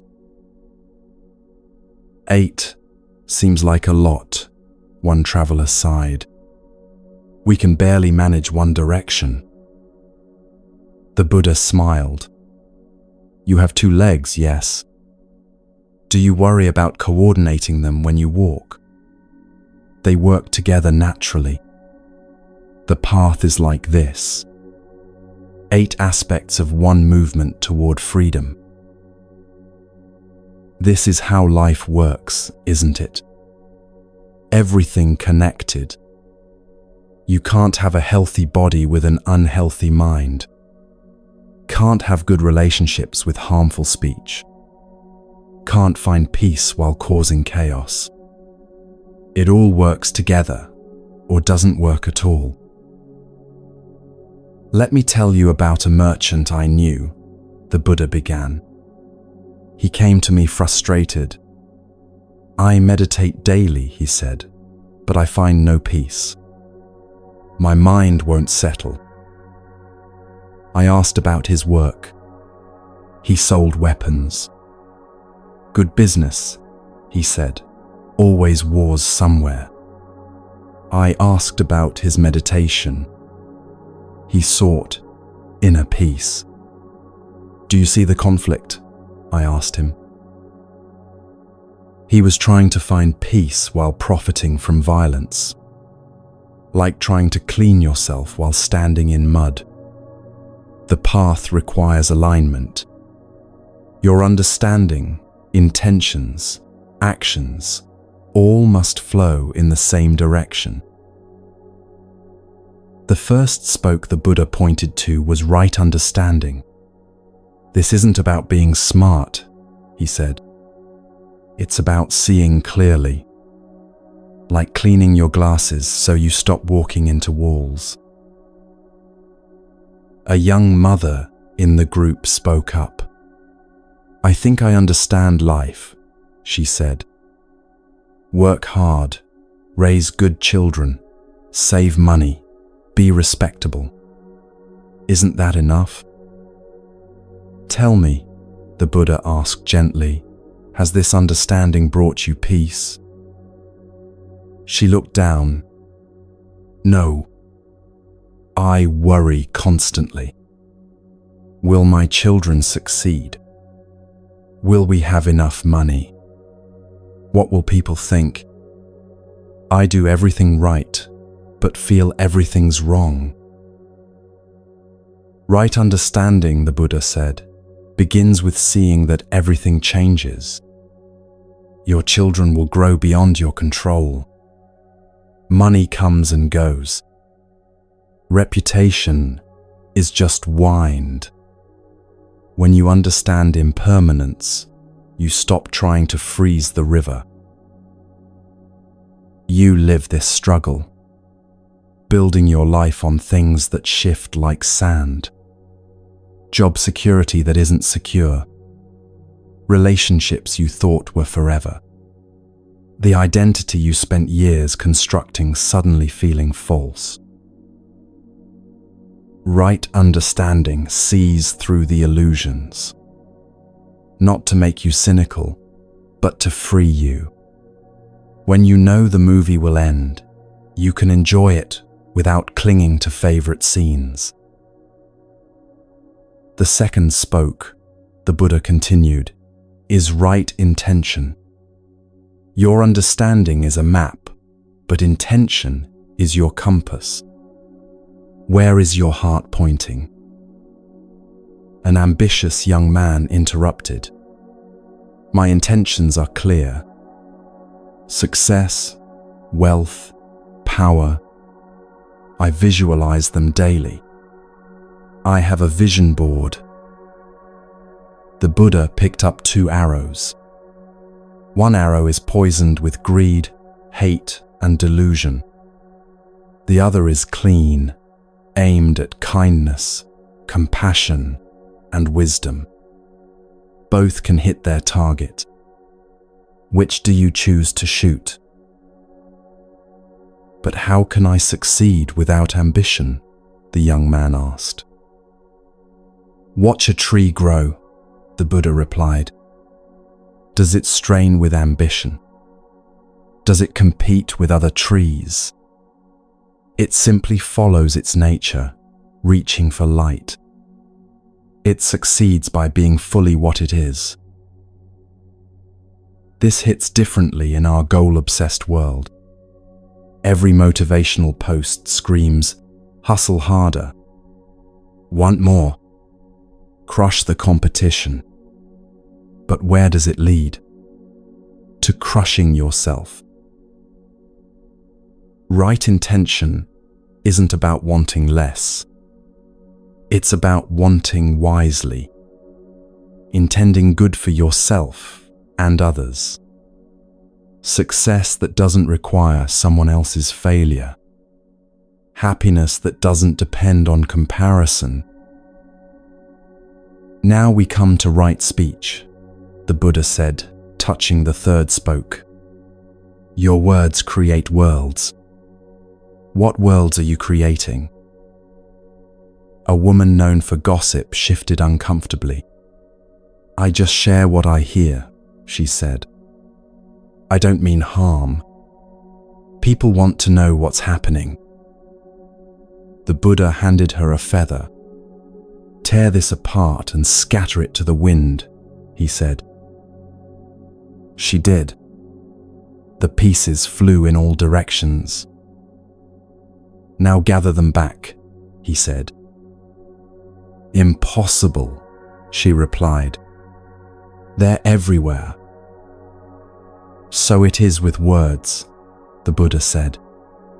Once spoken, they fly beyond your control. Harsh words wound like arrows. Lies tangle like webs. Gossip spreads like fire. Choose carefully. Think about your own words. The text sent in anger. The comment posted without thinking. The criticism that cut deeper than intended. We live in an age where words travel at light speed, reaching thousands. But wisdom still moves at the speed of thought. Right speech isn't just avoiding harm. It's speaking truth with kindness. Silence when words won't help. Encouragement when someone struggles. The healing word at the right moment. The fourth spoke is right action, the Buddha continued. Not just what you do, but how you do it. With what mind, what heart. A soldier in the group looked troubled. I must act with violence sometimes, he said. It's my duty. Does this path exclude me? A surgeon cuts with a knife, the Buddha replied. A murderer cuts with a knife. Same action, different intention. Right action considers not just the deed but the motivation. Protection or aggression. Service or domination. But more often, he added, right action is simple. Not taking what isn't given. Not harming unnecessarily. Not using others for selfish pleasure. Basic kindness enacted daily.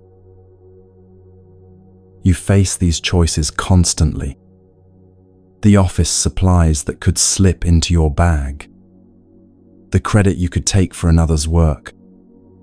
The small cruelties that no one would notice. Right action asks, who do you become with each choice? Right livelihood, the Buddha said, indicating the fifth spoke. How you earn your bread matters. It flavors everything else in your life. A businessman protested. In this economy, we take what work we can get. Not everyone can choose noble professions. I'm not speaking of noble, the Buddha clarified. I'm speaking of harmful. Can you sleep peacefully knowing how you earned your wage? Does your work increase suffering or decrease it? I knew a man who sold false remedies, the Buddha continued. Good profit, desperate customers. But he couldn't enjoy his wealth. Every coin carried the weight of deception. He was rich but couldn't afford peace. This teaching challenges us deeply today. Maybe your company cuts corners on safety. Maybe your industry profits from addiction. Maybe you market things people don't need to people who can't afford them. The paycheck clears, but does your conscience? Right livelihood doesn't demand perfection, but it asks for intention, moving toward work that helps rather than harms, finding ways to bring integrity into what you do, small steps toward alignment. The sixth spoke is right effort, the Buddha said. Not strain, but wise energy. Like tuning an instrument, not too tight, not too loose. A student who'd been frantically taking notes looked up. I'm trying so hard to understand, she said. I practice constantly. I push myself to meditate longer, study more. But I'm exhausted. Watch a cat hunt, the Buddha suggested. Perfect attention without tension. Ready, but relaxed. This is right effort. Not forcing, but allowing. Not lazy, but easeful. You know wrong effort. It's every crash diet that ended in binge eating. Every workout plan that lasted 2 weeks. Every meditation practice abandoned because you couldn't sit perfectly still. Trying so hard you guarantee failure. Right effort is sustainable. It's the daily walk rather than the monthly marathon. The gentle attention that notices thoughts without fighting them. The patient persistence that trusts the process. Right mindfulness, the Buddha said, touching the seventh spoke, is remembering to be present. Most of us live everywhere but here. An elderly man nodded. I spend my days in memory, he admitted. When life was better, when I was young. The present is just disappointment. A young woman added, and I live in the future, when I'll have the perfect job, perfect partner, perfect life. The present is just a waiting room. Meanwhile, the Buddha said, life happens in the only moment you can actually touch. This one. Your past is memory. Your future is imagination.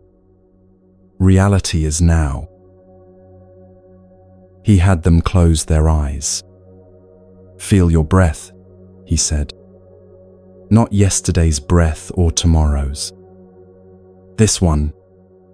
Feel your body sitting here. The air on your skin. The sounds around you.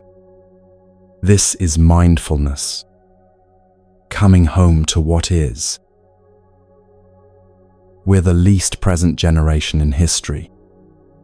Watching TV while scrolling phones.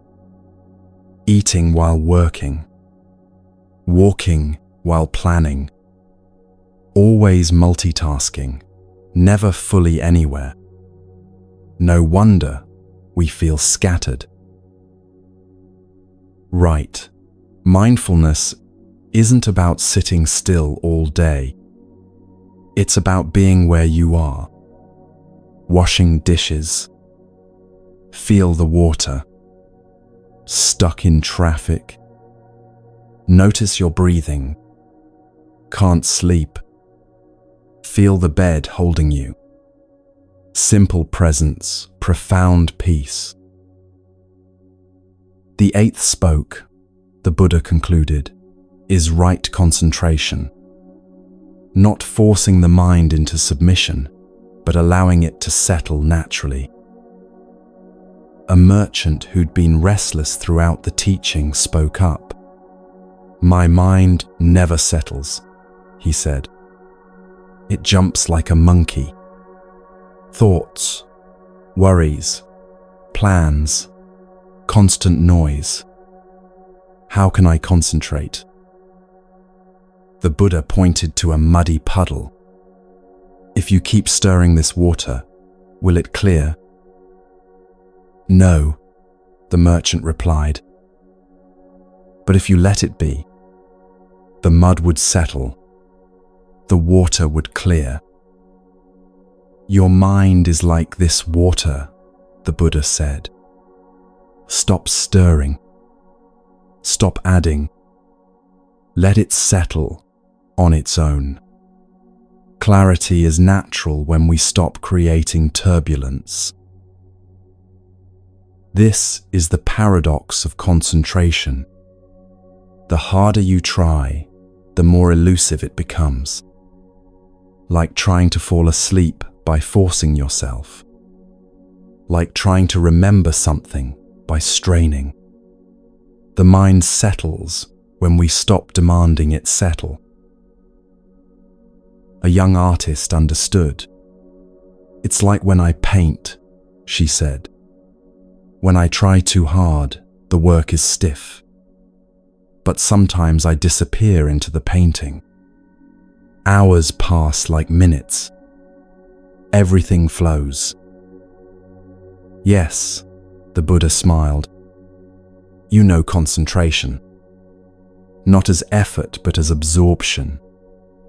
Not controlling but merging.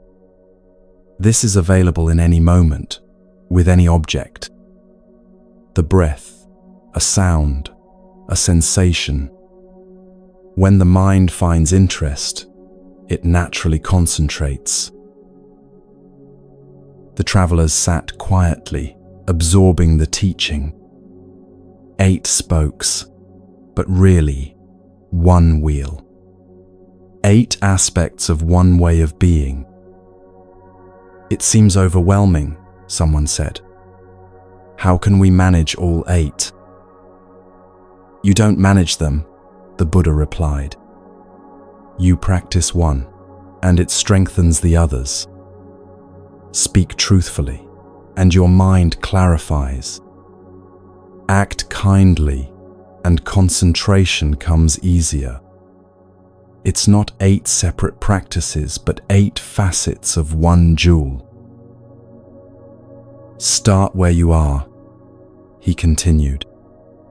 Maybe right speech calls to you.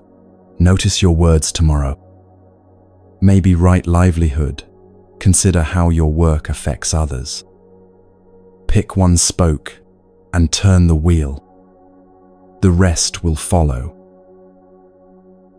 This is the beauty of the path. It meets you wherever you are. Stressed parent? Start with right effort. Ease up on yourself. Anxious about money? Explore right understanding. See through the illusion of security. Can't meditate? Try right action. Let kindness be your practice. The path isn't about becoming someone else. It's about aligning who you are. Like wheels on a car, when they point in different directions, you go nowhere. When they align, movement is effortless. One more thing, the Buddha added as the travelers prepared to leave. This isn't a path to somewhere else. It's a path to here. You're not trying to reach some distant shore. You're learning to swim in the ocean you're already in. A child who'd been listening piped up. So we're already there? We just don't know it. The Buddha's eyes twinkled. The child understands what the adults complicate. Yes, in a way, you're already there. The path just helps you realize it.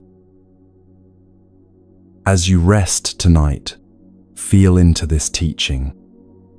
Not as rules to follow, but as invitations to explore. Where is your life out of alignment? Where do your actions conflict with your values? Where does your work oppose your peace? The Eightfold Path isn't about perfection. It's about direction. Like a compass pointing north, it keeps you oriented. You'll wander off. We all do. But the path is always there, patient as the earth, ready when you are. Tomorrow, you'll wake to your usual life. Same job, same challenges, same patterns. But maybe, just maybe, you'll remember one spoke of the wheel. And in remembering, you'll turn it slightly. And in turning, everything shifts. Not dramatically, just enough. Just enough to point toward peace.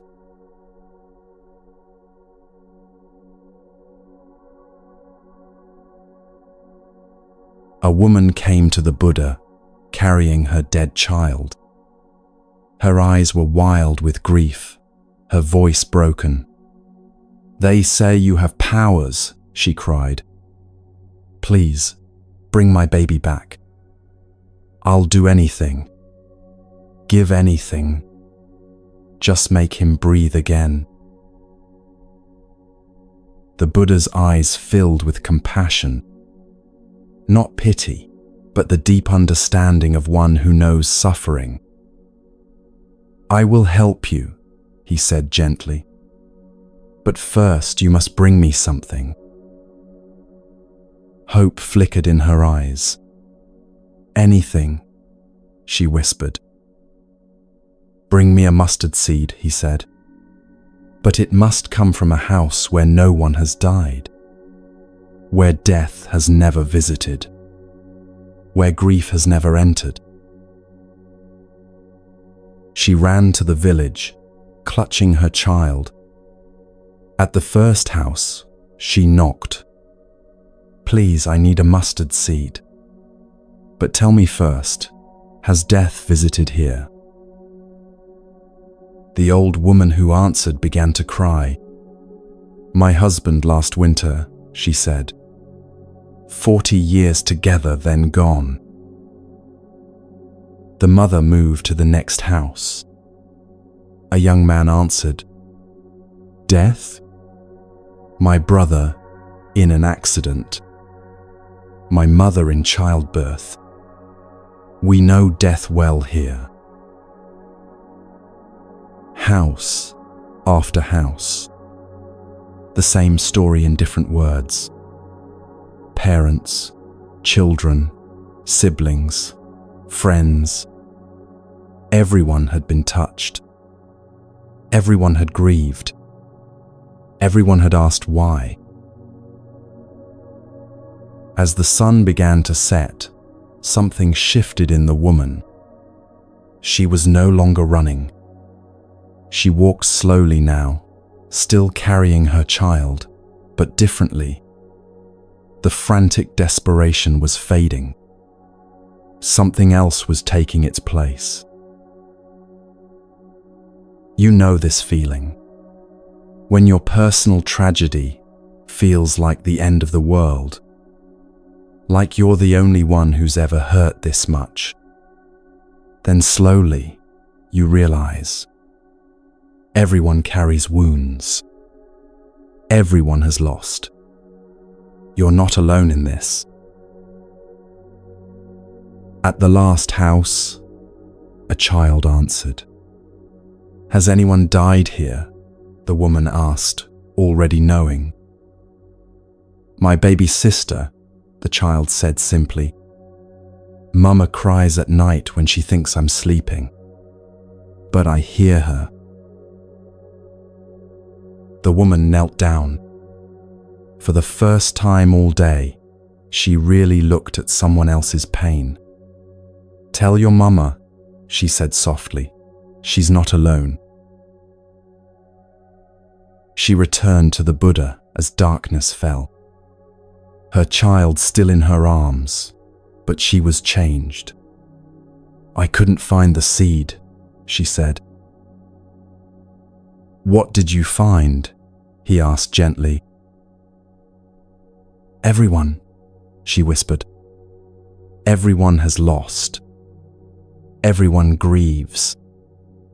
I thought I was drowning alone, but we're all in the same ocean."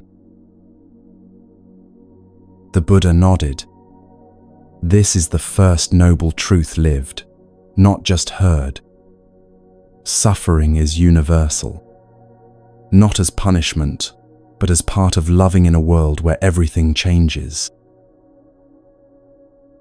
"But how do I bear it?" she asked. "The same way the ocean bears its waves," he replied. "By being larger than any single sorrow. By knowing that grief, like everything, will change. Not disappear, but transform." She laid her child down gently. The first time she'd let go all day. "Will it always hurt?" she asked. "It will always matter," the Buddha said.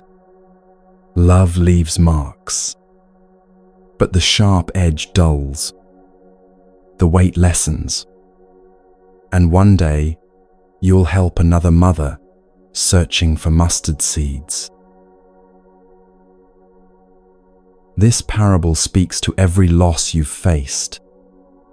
The death that shattered your world. The divorce that ended your dreams. The diagnosis that changed everything. You searched for the house without suffering. The life without loss. And learned it doesn't exist.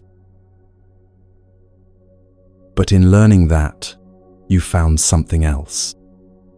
Connection, compassion, the strange comfort of shared humanity. We all walk through the valley of shadows. No one gets the mustard seed, but no one walks alone. Days later, a man rushed to the Buddha. An arrow protruded from his shoulder, blood seeping through his clothes. "Help me," he gasped. The Buddha moved toward him, but the man held up his hand. "Wait," he said. "First, tell me, who shot this arrow? What wood is it made from? What bird gave its feathers? Was the archer tall or short? Why did they shoot me?" "Friend," the Buddha said calmly, "if we wait to answer all your questions, you'll die. Let me remove the arrow first. Then we can discuss its origin." "No," the man insisted. "I must understand. Was it personal? Random? What did I do to deserve this? Is the universe punishing me? Is there meaning in this suffering?" Blood continued to flow. His face grew pale.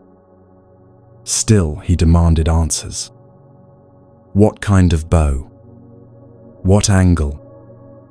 What was the archer thinking? This is you at 3 in the morning. The arrow of insomnia in your chest. But instead of removing it, you analyze. Why can't I sleep? Is it something I ate? Something I said? Am I broken? Will I ever sleep again? Or the arrow of anxiety. Why am I like this? Was it my childhood? My genes? That thing that happened 10 years ago. If I can just understand the cause, maybe I can think my way out. The Buddha tried once more. Understanding has its place, he said, but not while you're bleeding.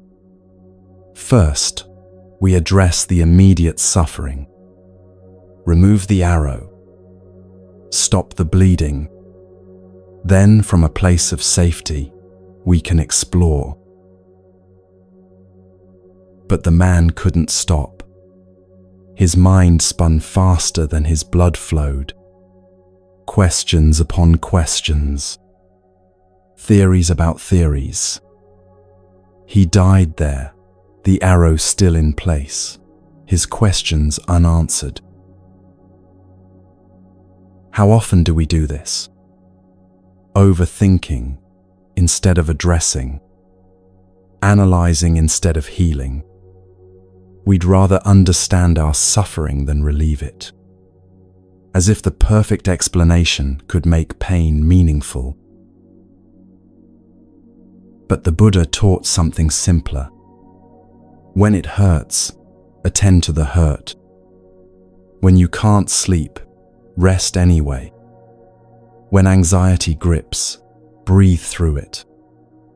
First things first. Remove the arrow. The philosophy can wait. This doesn't mean never seeking understanding, but in the midst of crisis, thinking often makes it worse. Have you noticed? The more you analyze your insomnia, the more awake you become. The more you dissect your anxiety, the more anxious you feel. Sometimes wisdom means saying, I don't need to figure this out right now. I just need to breathe.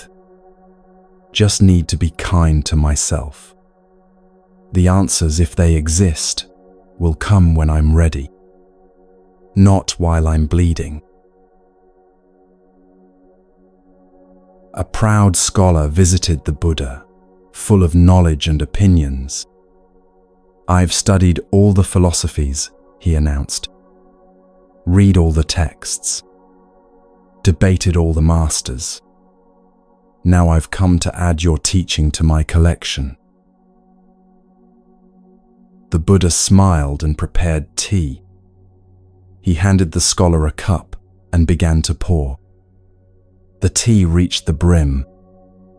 The Buddha kept pouring, Tea overflowed onto the scholar's robes. "Stop," the scholar cried. "The cup is full. It can hold no more." "Indeed," the Buddha said, setting down the pot. "And how can I pour wisdom into a cup already full? How can you receive when you're overflowing with knowing?" The scholar's face reddened. "Are you saying my knowledge is worthless?" "I'm saying it's in the way," the Buddha replied gently. "Your cup is so full of what you think you know, there's no room for what you might discover. No space for surprise. No opening for wonder. This is the burden of our information age. We're all full cups, full of facts, opinions, theories, beliefs. We've read the articles, watched the videos, formed our views, and now we're too full to learn anything new. You feel it when someone shares their pain. Instead of listening, you're already preparing advice.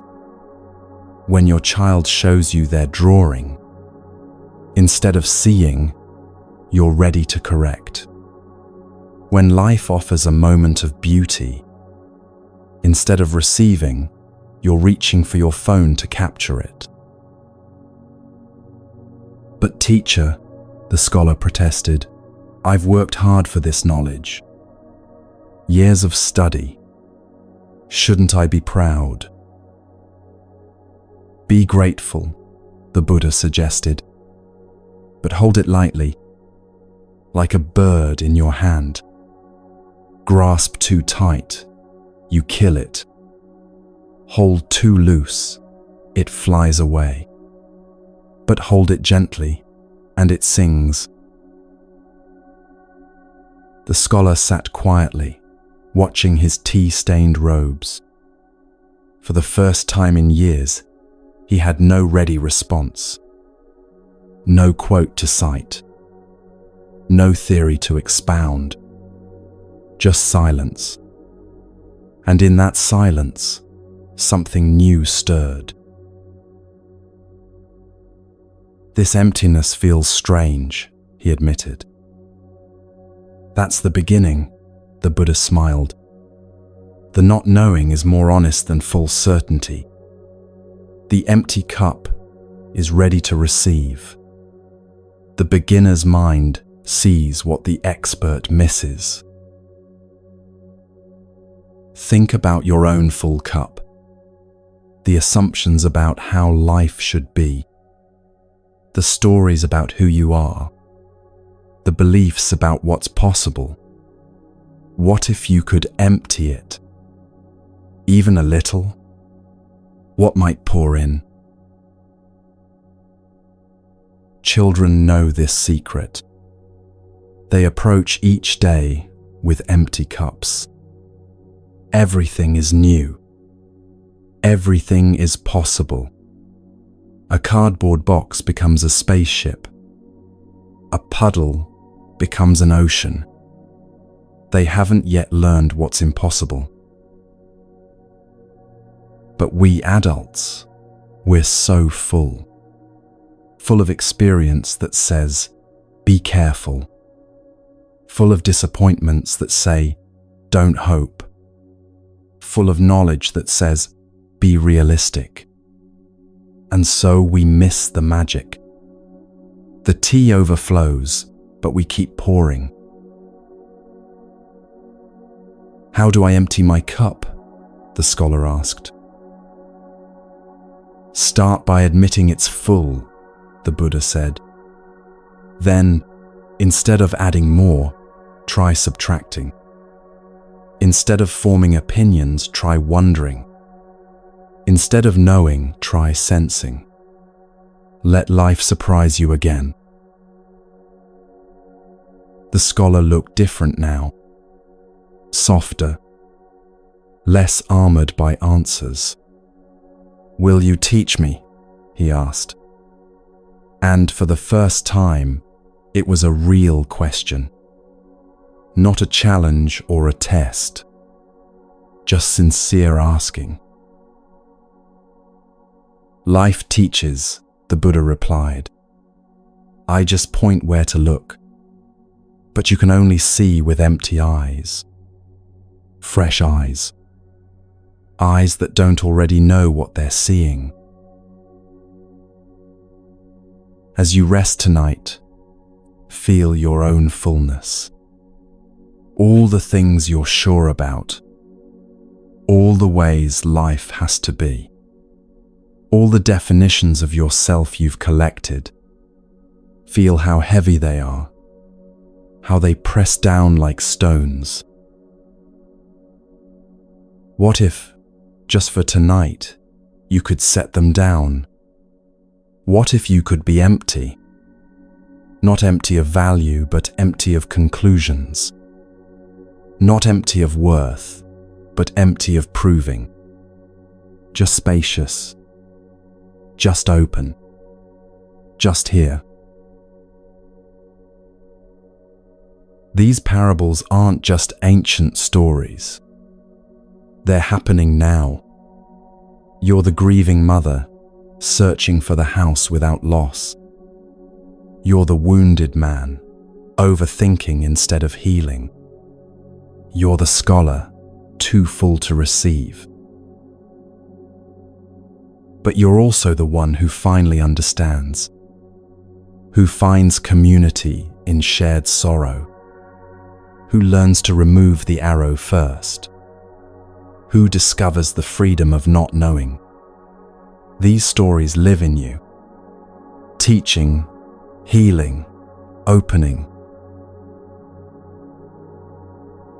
Tomorrow, life will offer you mustard seeds. Arrows will fly. Cups will overflow.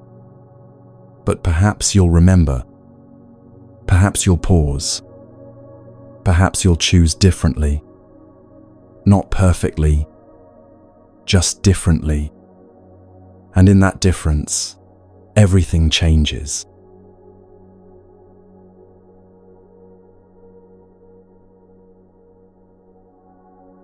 The Buddha sat with a small group as evening descended.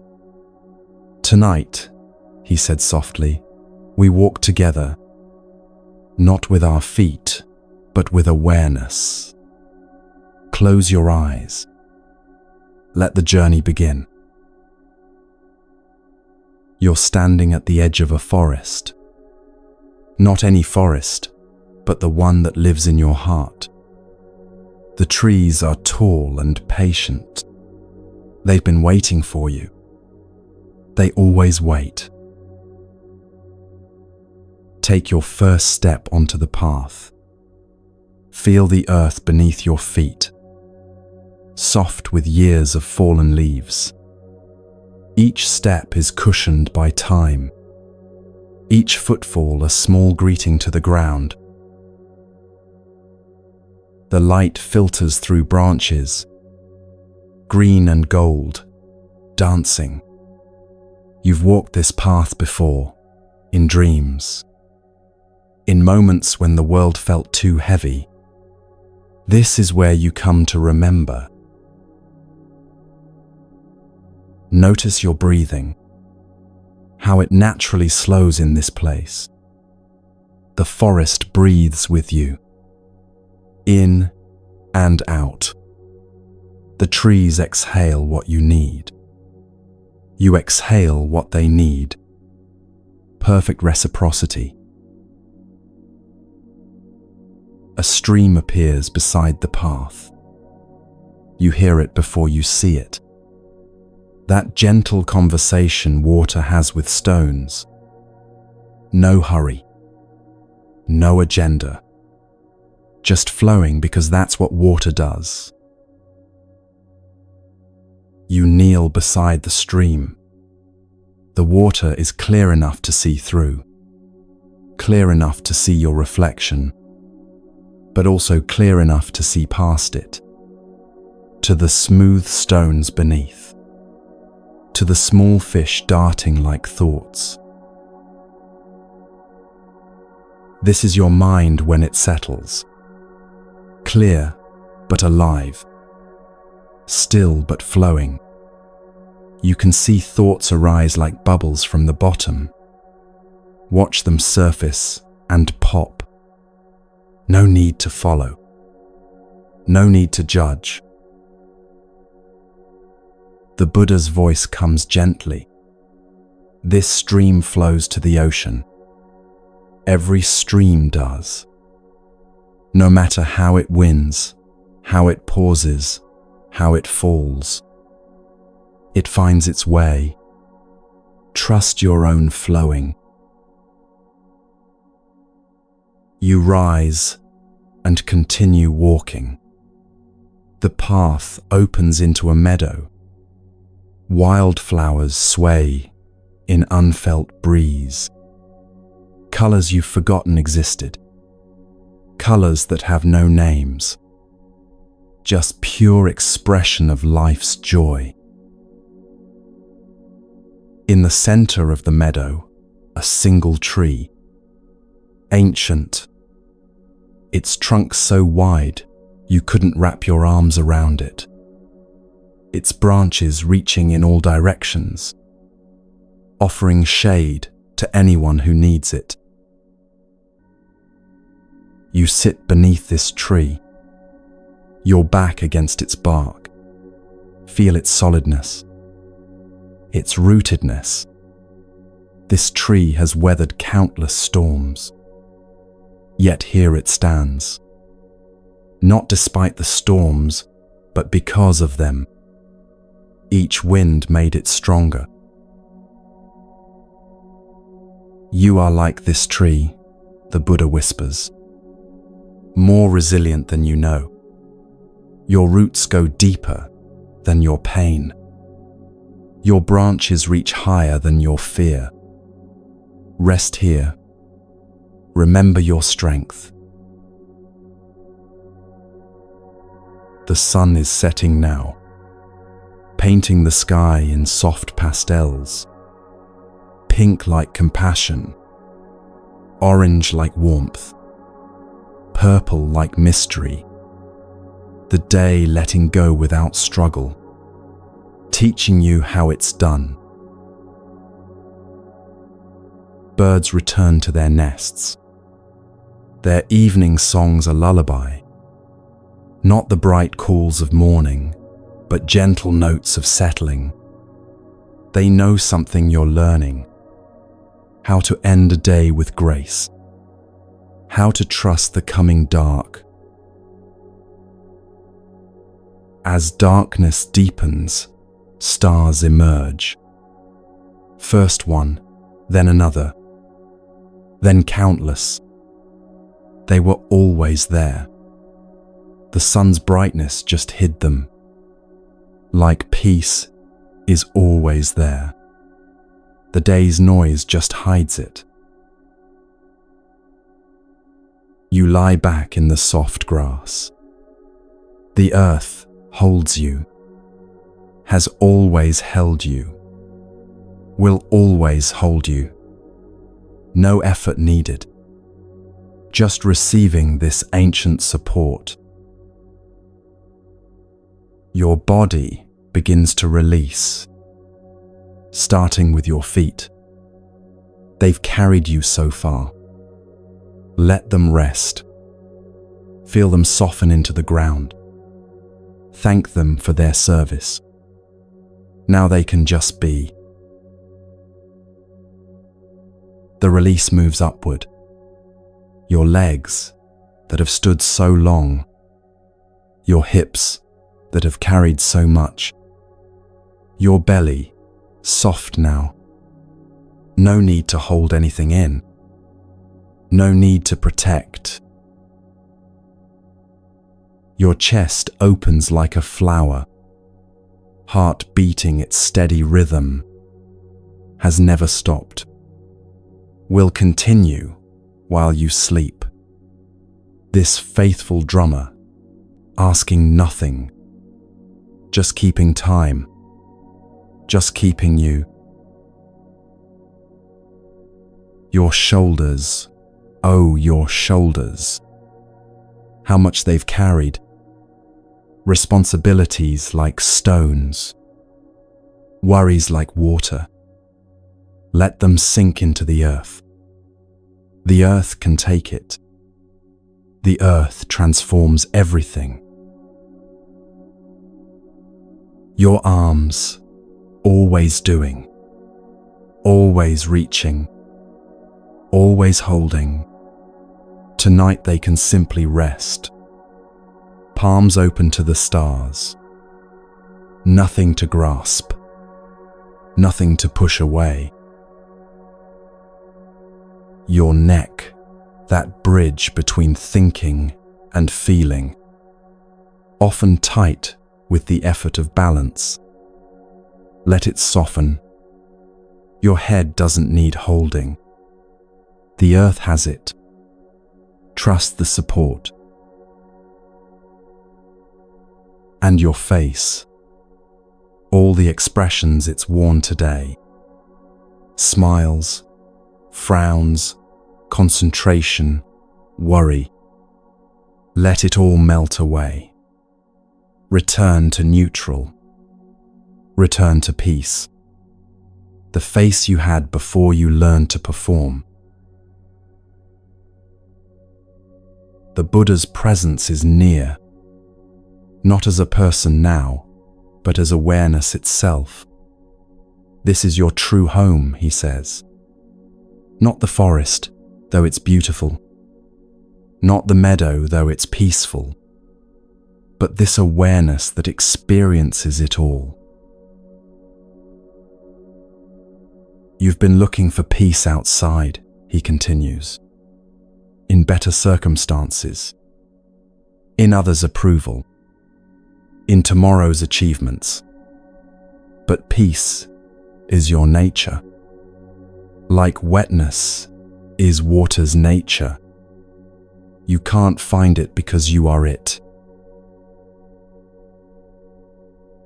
A gentle rain begins to fall. So soft you barely feel it. Like a blessing. Like tears of joy. The earth receives each drop with gratitude, teaching you about acceptance. You don't need shelter from this rain. It's washing you clean. Not of dirt, but of trying. Not of earth, but of effort. Each drop a small reminder. Let go. Let go. Let go. The forest holds you in its embrace. The trees stand guard. The stream sings you towards sleep. The earth cradles your tiredness. You are not alone. Have never been alone. Cannot be alone. This journey happens every night, whether you notice or not. The walking into rest, the laying down of burdens, the return to source. Tonight you're just aware of it. And in this awareness, something shifts. The trying stops. The seeking rests. You're not going anywhere. You're not becoming anything. You're just being.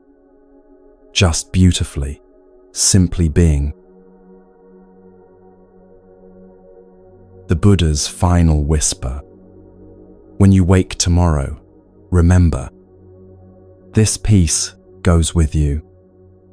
It's not in the forest. It's in you. The forest just helped you remember. Now let yourself drift, like a leaf on the stream, carried by currents you trust. No need to steer. No need to know the destination. The stream knows the way to the ocean, and you know the way to peace.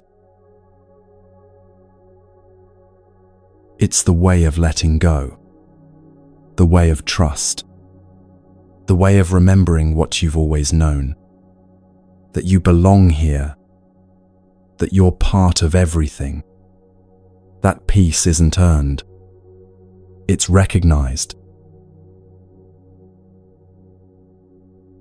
Sleep now, if sleep comes. Rest now, if sleep doesn't. Either way, you're held. Either way, you're home. The journey continues, even in dreams. The teaching never stops. The love never leaves.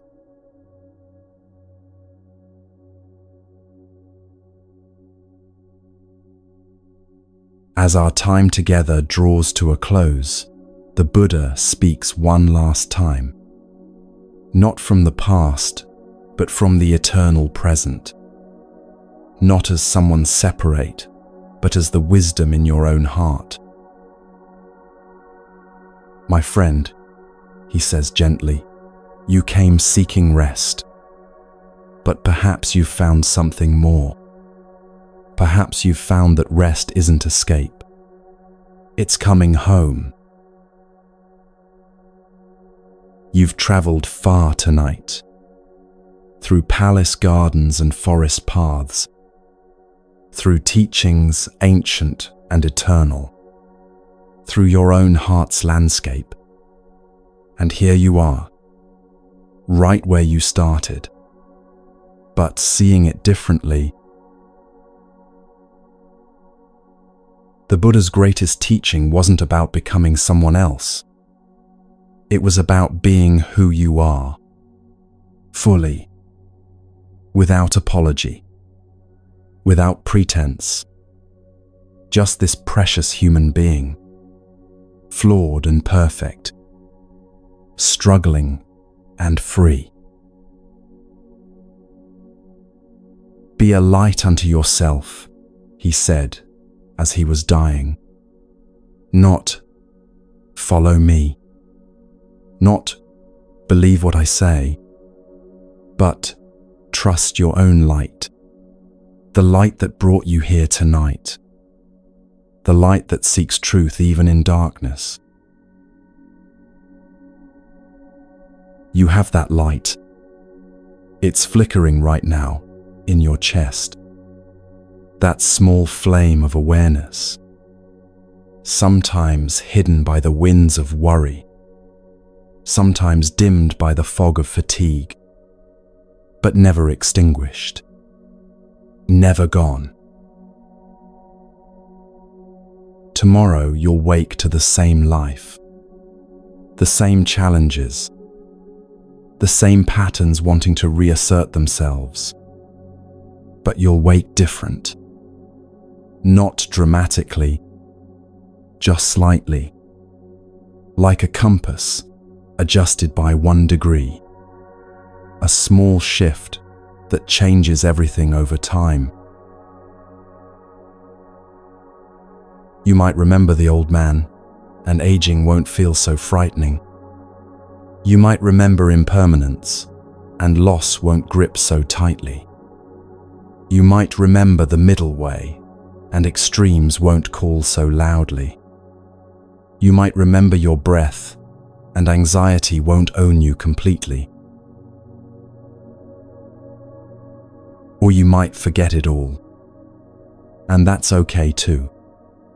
Because what matters isn't the words. It's the space they've created, the softening they've allowed, the permission they've given.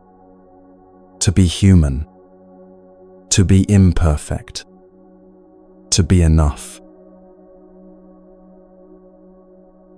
The Buddha's compassion extends through time to touch you now. Dear one, he whispers, stop trying so hard. Stop pushing against life. You are the ocean, not just the wave. You are the sky, not just the cloud. Rest in your vastness. Let these words sink deep, past thought, past understanding, into the place where truth lives. The place that knows without knowing, that trusts without evidence, that loves without reason. You are blessed, not because you're special, but because you're not. You're just like everyone else, carrying the same hopes, fighting the same battles. And that's the blessing. You're part of the great human family, never alone, never cast out. May you sleep tonight held by this truth. May your dreams be gentle teachers. May you wake tomorrow with a softer heart. May you remember, if only for a moment, that peace is possible. Not someday, not when everything's perfect, but now, in this imperfect, beautiful life. May you be free from suffering, not by avoiding it, but by understanding it. May you be free from fear, not by becoming fearless, but by making friends with uncertainty. May you be free from hatred, not by forcing love, but by seeing clearly. And when you forget, as you will, when you fall back into old patterns, as you must, may you remember the Buddha's smile, not judging, not disappointed, just understanding. Of course, he says, you're human. Begin again. This is the final blessing. Not perfection, but permission to begin again. 10,000 times. 10 million times. Each moment a fresh start. Each breath a new birth. Go now into your rest, carrying nothing, needing nothing, being everything. The Buddha bows to the Buddha in you. The light honors the light. The peace recognizes itself. Sleep well, dear friend. You are loved. You are held. You are enough, just as you are, right where you are, forever and always. This is the way. This is the truth. This is the blessing